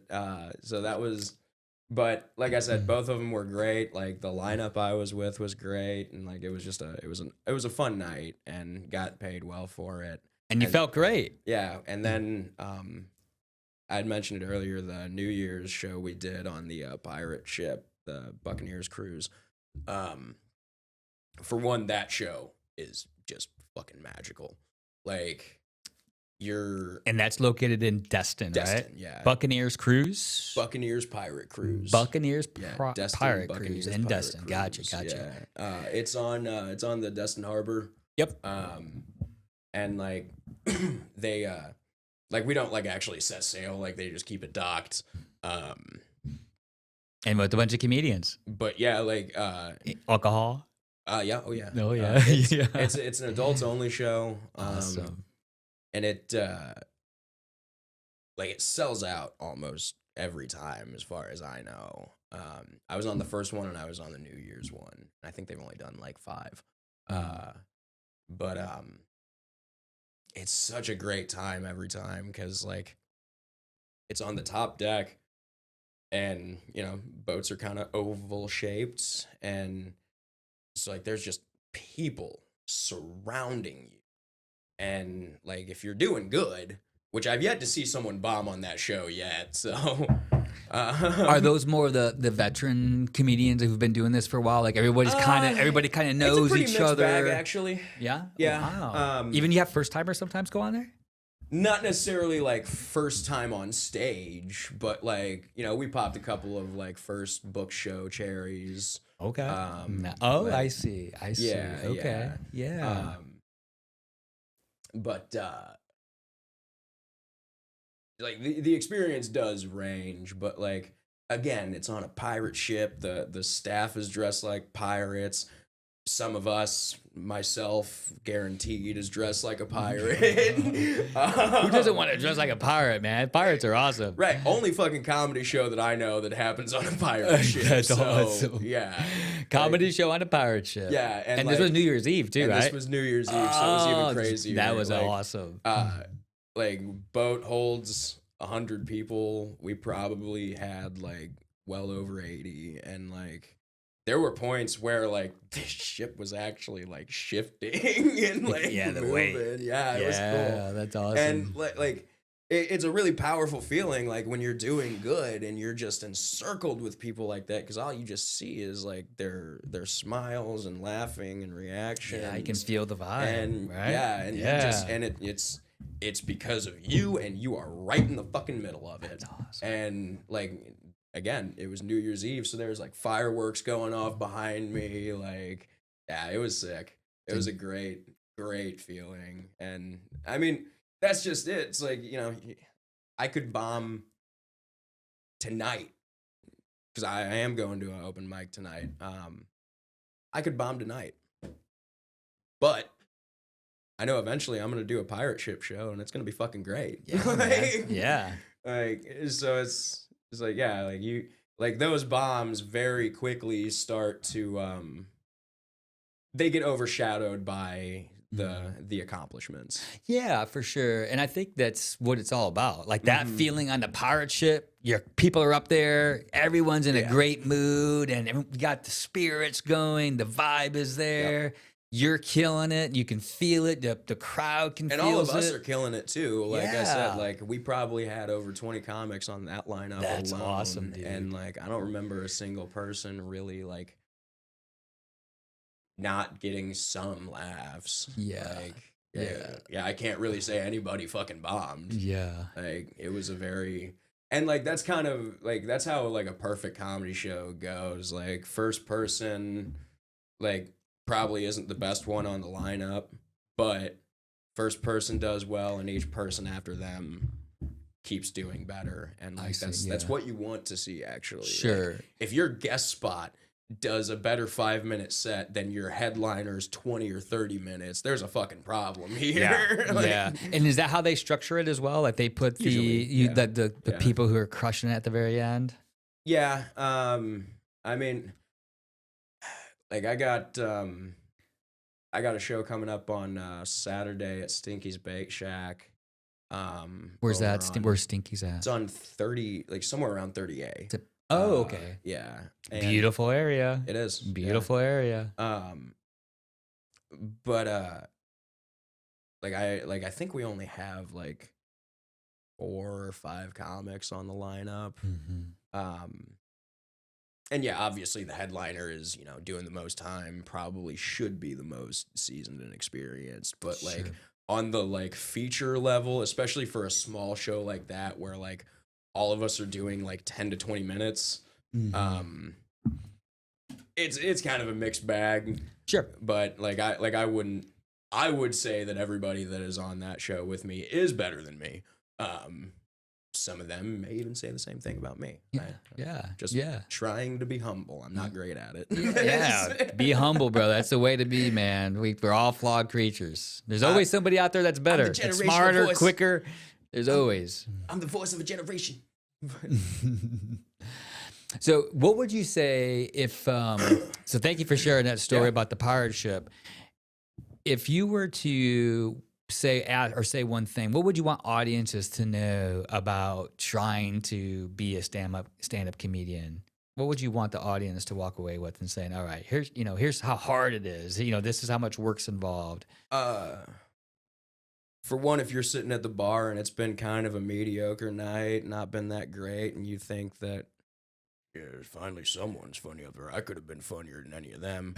We do hear you. Oh, and interesting.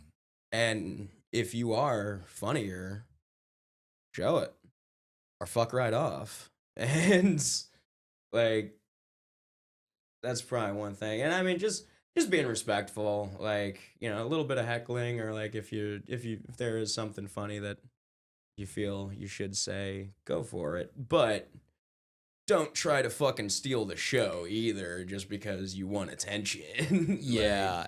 Again, like if that's what you want, plenty of room on the list most of the time. Right. And I feel like once you tell somebody that, like, hey, if you really think this is easy, pick up a mic. Yeah. It is not easy. And also just lighten up. It is a fucking joke. Yeah, it's a joke. There's no like. Well, I think we're finally getting away from pronouns. Yeah. I think the pendulum is slowly going to swing back now the other way. We went cray-cray, like, you can't say anything. We're offended by everything. And now the pendulum is swinging back, saying, okay, hey, this is America. It's freedom of speech.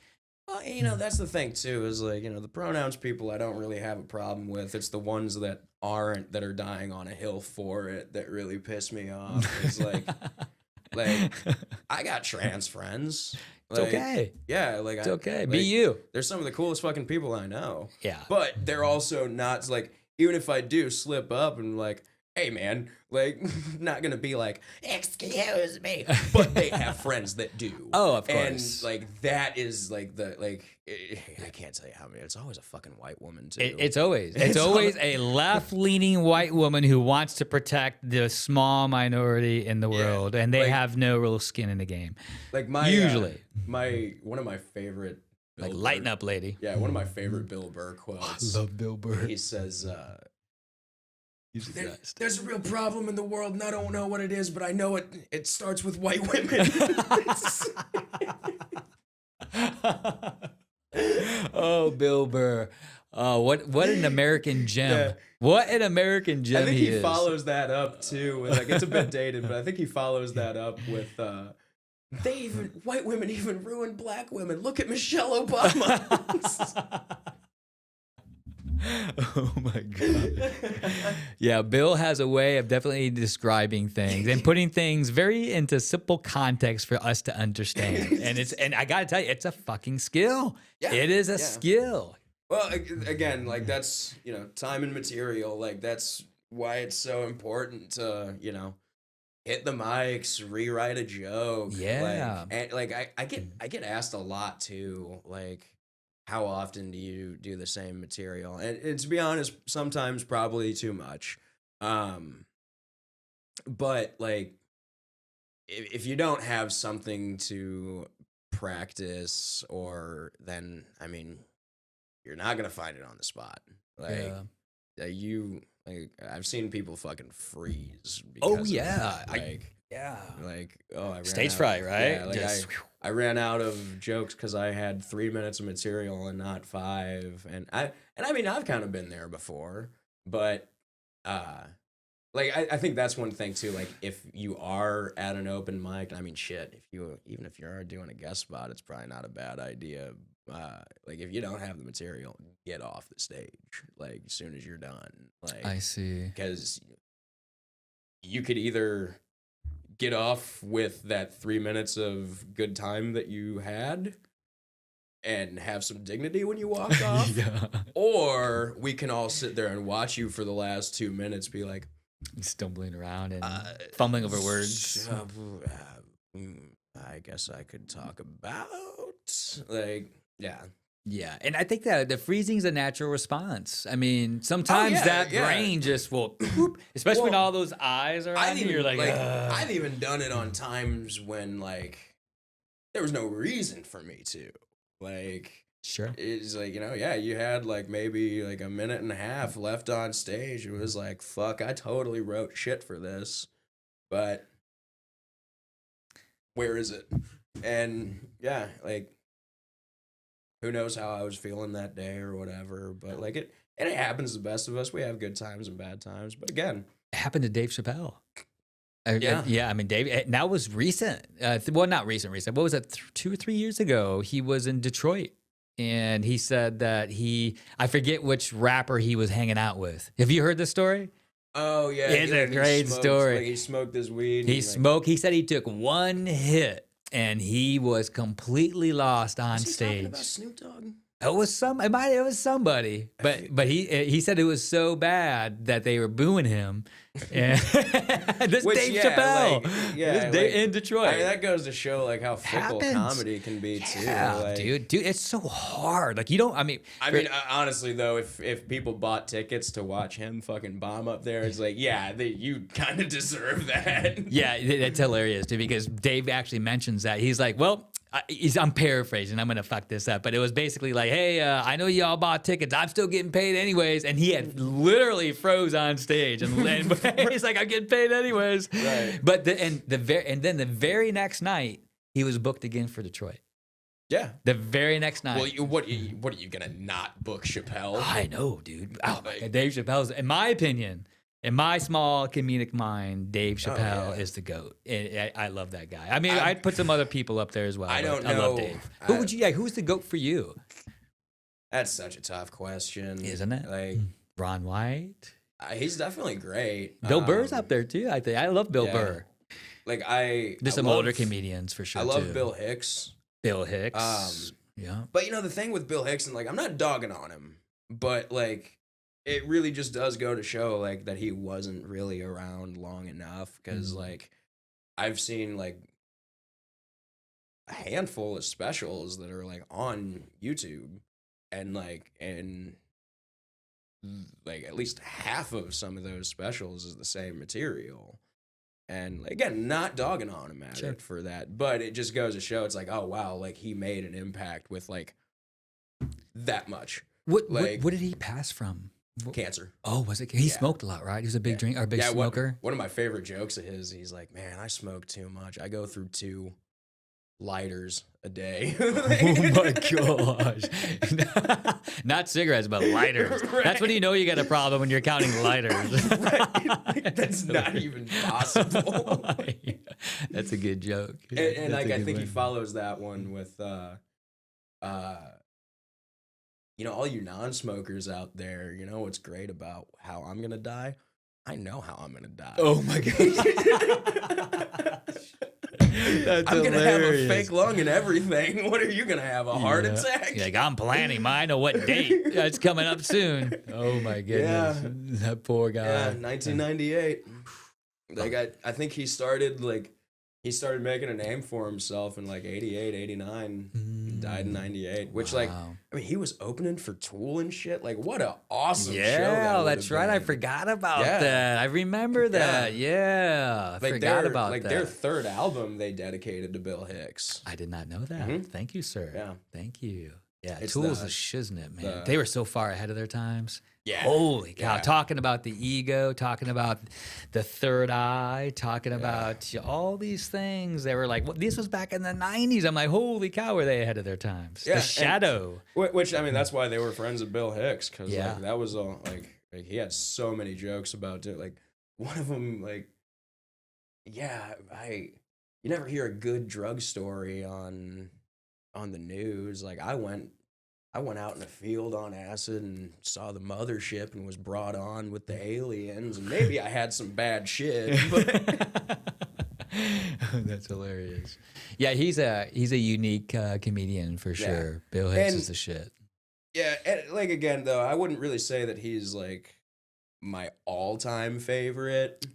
But like there's just so many, and like plus comedy is just kind of one of those things, or at least for me, like now that I'm like doing it and shit, like I don't really go out of my way to hear a lot of it. Like especially it's like, you know, I'm doing fucking 3 to 4 open mics in a week. Right. And like if I am at home and I'm not writing, I don't really want to be sitting there listening to a special. Sure. Like, and people send me reels and shit all the time, which not that I'm ungrateful for it. And there is plenty of funny shit to find from it, but it's also like, okay, I just don't really like, I'd say my favorite like current comedian that's not like the, you know, biggest guy ever, Sam Morrill, Jewish guy from New York. Like he's fucking hilarious. Sam Morrill. I have to write that one down. Sam Morrell. I-L. I-L? Okay. It might be 2. It's okay. I'll figure it out. Sam But Morrill. yeah, he's okay. I'll have to figure that one. I haven't heard that name before. Thank you. Or maybe it's 2 R's and 1 L. But yeah, he's easy to find. He's got a joke about running into a vigilante in Baltimore or some shit like that. Vigilante in Baltimore. They're probably there. The White Knight. The White Knight. Oh yeah, my goodness. Like he's got a bunch of great shit, and like I mean he's one of them too that like, you know, he kind of pokes fun of like all sides. Like good, they deserve it. Right. Yeah. Yeah. I'm. One thing that weirds me out about people today is like, it always kind of feels like with some people, like they're kind of like nudging you, like, "Hey, we still think the same way, right?" It's tribalism. Yeah, it's like, in our DNA. Yeah. Yeah, it's really unique. Like you and I alone, we can remain individuals. You have your things, we'll be friends, we have our things. But once you start to get, like, let's say you and I were going to start a city, right, or a town. You and I are buddies, right? And then now another person comes. Everything's still cool. Everyone's still an individual. Right. But once you get past that 10-person mark, then the tribalism comes. Yeah. And you're either on this team or this team. It's just how humans are designed. You know, we're very tribal. Yeah. Very, very tribal. Like my most recent trip to St. Louis, like I saw a lot of that. Like I didn't go anywhere near the city. That city's in turmoil. Oh my God. Yeah, I'm that aware. city's in, and it's lost a ton of people. Ton. Their population is diminishing immensely. Yeah. I mean, it's almost a story of a lot of large cities that are really suffering right now, mostly due to American politics. 100%. Yeah. Like, and yeah, like there's just been so much fucked up shit going on with that city for so long, and like, yeah, it's weird, like, especially like with the whole like election and everything, like my dad works out in the city, and it's like, yeah, like people out there can be quite militant about some of the things they think, and then like on like the more white side of the fence too, like it's the same shit. It's the same like, stuff, man. And like it's weird because like maybe like I have a different view from it, because it's like, dude, I'm doing stand-up comedy here in the South, Yeah. and like none of my black friends are like, are we still on the same side? And then none of my white friends are also like, are we still on the same side? Yeah, it's man. like, gosh, we don't have a side. Yeah, dude, it's like, get over that stuff. I mean, I get it. I get it. We're all human. I get wrapped up in and that I'm stuff not saying too, that but some of it's not justified either. of course, yeah. But like it is just a very like the aggression there is on a whole different level than I've seen anywhere else, and like being away from it as long as I have, when I do come back, I see how much more apparent it is. Wow. And like, I mean, shit, when I was kid, like I would have thought nothing of walking around downtown St. Louis at 1 a.m. Right. Even though I might have been like with my dad or something, it's like, Sure. like it still, like I didn't really think anything of like us being there. And don't get me wrong, like I knew the place, like, oh yeah, you know, that street or like that side of town is real fucking bad. But like now it just kind of seems like that's like the entire city. Like some of my favorite places, like my favorite spot in St. Louis, the Del Mar Loop, it's just like a 2-mile stretch of like restaurants and shops on like each side. Mm-hmm. Like one of my favorite comic book shops used to be there and shit like that. I mean, like it's just gotten so fucking dangerous over there. Is it still there? The comic store? Comic store? No, that closed a couple of years before I moved down here. Actually, they haven't gone a while. Gotcha. They got replaced by another one, Mm-hmm. but it was kind of more of like a tabletop game shop. Sure, And, yeah. like they just had like a smaller selection of comic books. But yeah. I saw some data on St. Louis. I don't know how I came upon this, but the population decrease over the last 10, 15 years has been astronomical. I did not know that, but it's not very surprising to me. Yeah, I was like, holy smokes. 'Cause I remember St. Louis used to be this big city. Now I want to say from a population perspective, I'm going to get it wrong, but I for some reason I was just like, wow, that's all they have now? It was a huge decrease, and it's just a testament to what's going on in America today in general. Yeah, and I mean, these big cities are falling apart. Yeah, well, like again, like St. Louis has always been like one of the most dangerous cities in the country. Which again, like when you live there, grow up there, and you're in some of the like not so sketchy areas, like it doesn't really feel that way. Sure. But like now, like from the shit that I hear, like last Christmas, kid I went to high school with, he was on a bar crawl in downtown St. Louis, and fucking like 6 dudes jumped him. Like put him in a coma for like 8 days for no reason. Just I believe it. Merry Christmas to his family, right? Like, wow. Like that's what they had to deal with. Wow. But but like, Yeah, that's just the kind of shit that. Yeah, I just And I mean, like it's I the said, big we cities. went to high school together. So like, if they were trying to take money out of him, now I don't know the whole story, Of course, yeah. but like if they were trying to steal some money out of his wallet, like how much more money could he have had than me? Yeah. Like, and I'm broke as shit. Yeah. Like, I think we all are. right? Yeah. Welcome to the new America. Right. The middle class is gone. It's been destroyed. Pretty much. It has Yeah. been. I mean, there's still a little bit left, but it's mostly destroyed. You either poor. are rich or you are slowly sliding down that scale because inflation's increasing dramatically. It just it is what it is. I mean, this is what happens when you print trillions of dollars and send it overseas and send it to the military industrial complex and every other corporation besides the people and the taxpayers who actually support this country. But that's another segment for us. Yeah. But all right, my friend, one last question for you. Sure. I got my notes here. So if you could perform, this is a good one. This is a really good question. If you could perform with any comedian, living or dead, who would it be and why? Dead Bill Hicks. Bill Hicks? Living, like, yeah, living. probably Sam Morrill. Like, I'd like to meet him. He seems like somebody I would get along with. I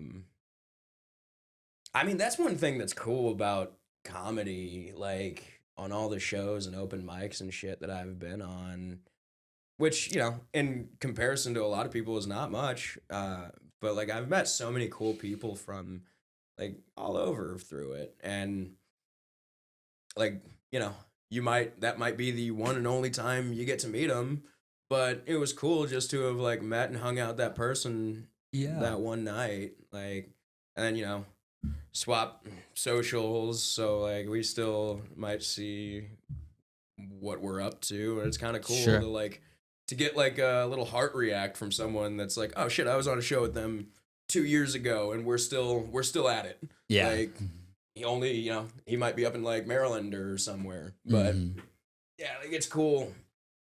It's cool having that. Like, you meet a lot of really neat people, or you meet some utter fucking nut jobs. That's like, man, remember that one time that dude was. Yeah, that's hilarious. Well, I mean, dude, it's such a unique skill set. Like being a comedian is. I mean, what Rogan was saying, worldwide, like professional comedians, there might be 500.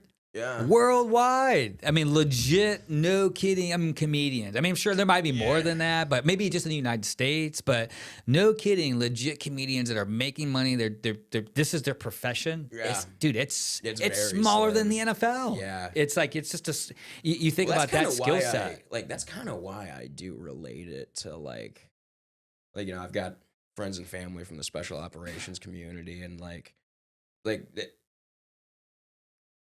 Again, it's not the same for sure, but that like kind of like samurai mentality you have to have with it of like, I cannot stop growing, I cannot stop developing, like, and learn from failures and mistakes, where like, sure, their lessons are learned in blood and my lessons are learned in a shitty bomb at a I know, it's not, man. Sometimes it's two different kind of bombs. Yeah, exactly, man. Hey, dude, you're doing it though, man. You're doing something special, unique that most people don't have the guts to do. I mean, it is hard to do stand-up comedy, brother. I mean, it ain't no joke, and you're doing it. Yeah, and it gets easier.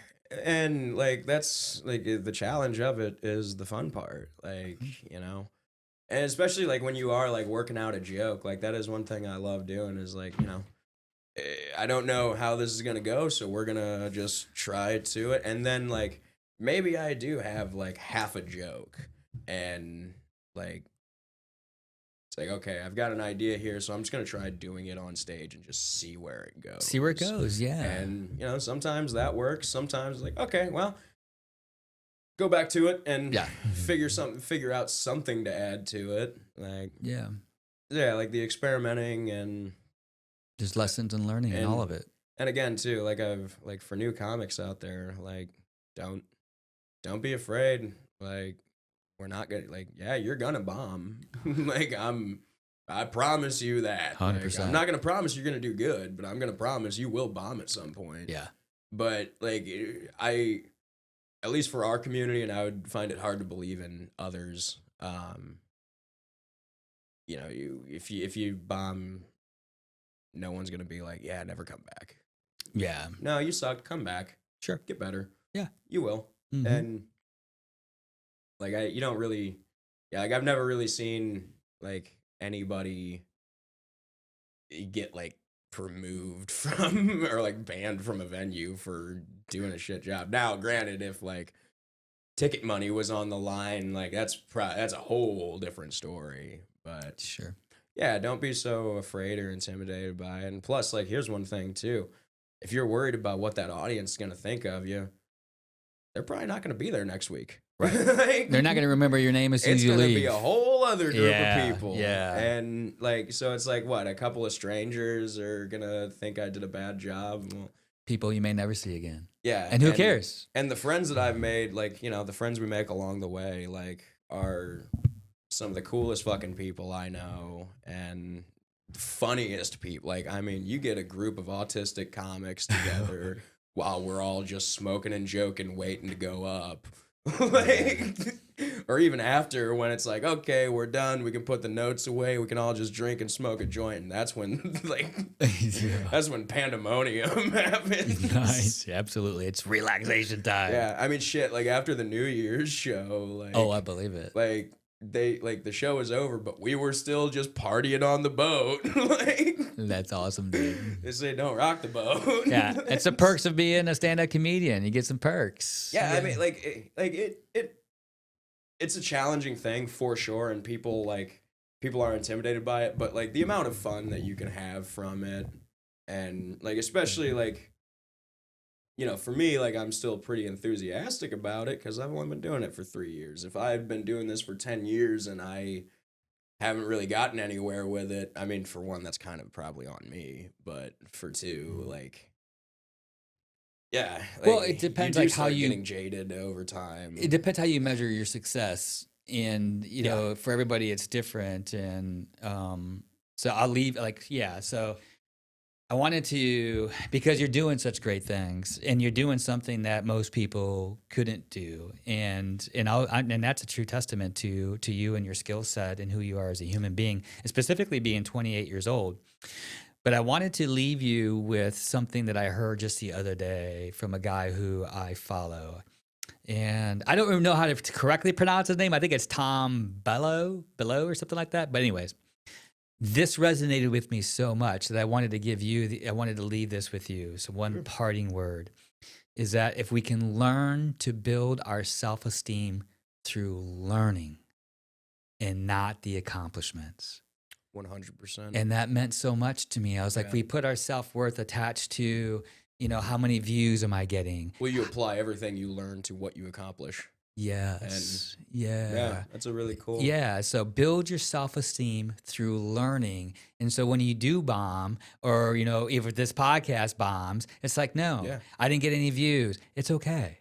We're learning. It's a beautiful thing, and learning along the way. This is your 4th episode. Yeah. Like, it's a beautiful thing. And this is only the 2nd podcast I've ever been on. Yeah, man. Like, but if I can, I'll just give a quick shout out. Absolutely. To my people. Yeah, go for it.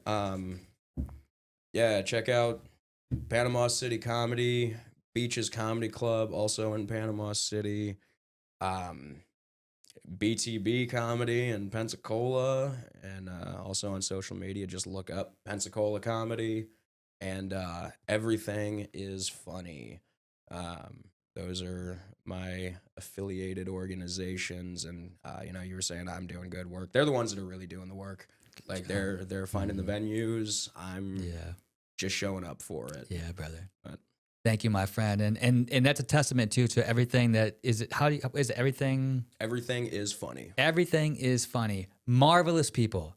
I've been out there a couple different times. They're building something organic from nothing, and that's nothing but admiration. Yeah. Actually, you should have them on. Absolutely. Yeah. I would love to. Yeah. Have 2 or 3 people. Yeah. Well, thank you, my friend, from my heart. Sure. I see you as a friend. I value you as a human being. Likewise. And we're just flawed creatures. None of us have this figured out. None of us know what we're doing. So I honor you, my friend. Thank you so much. Thank you for having me, bro. Yeah, of course, brother.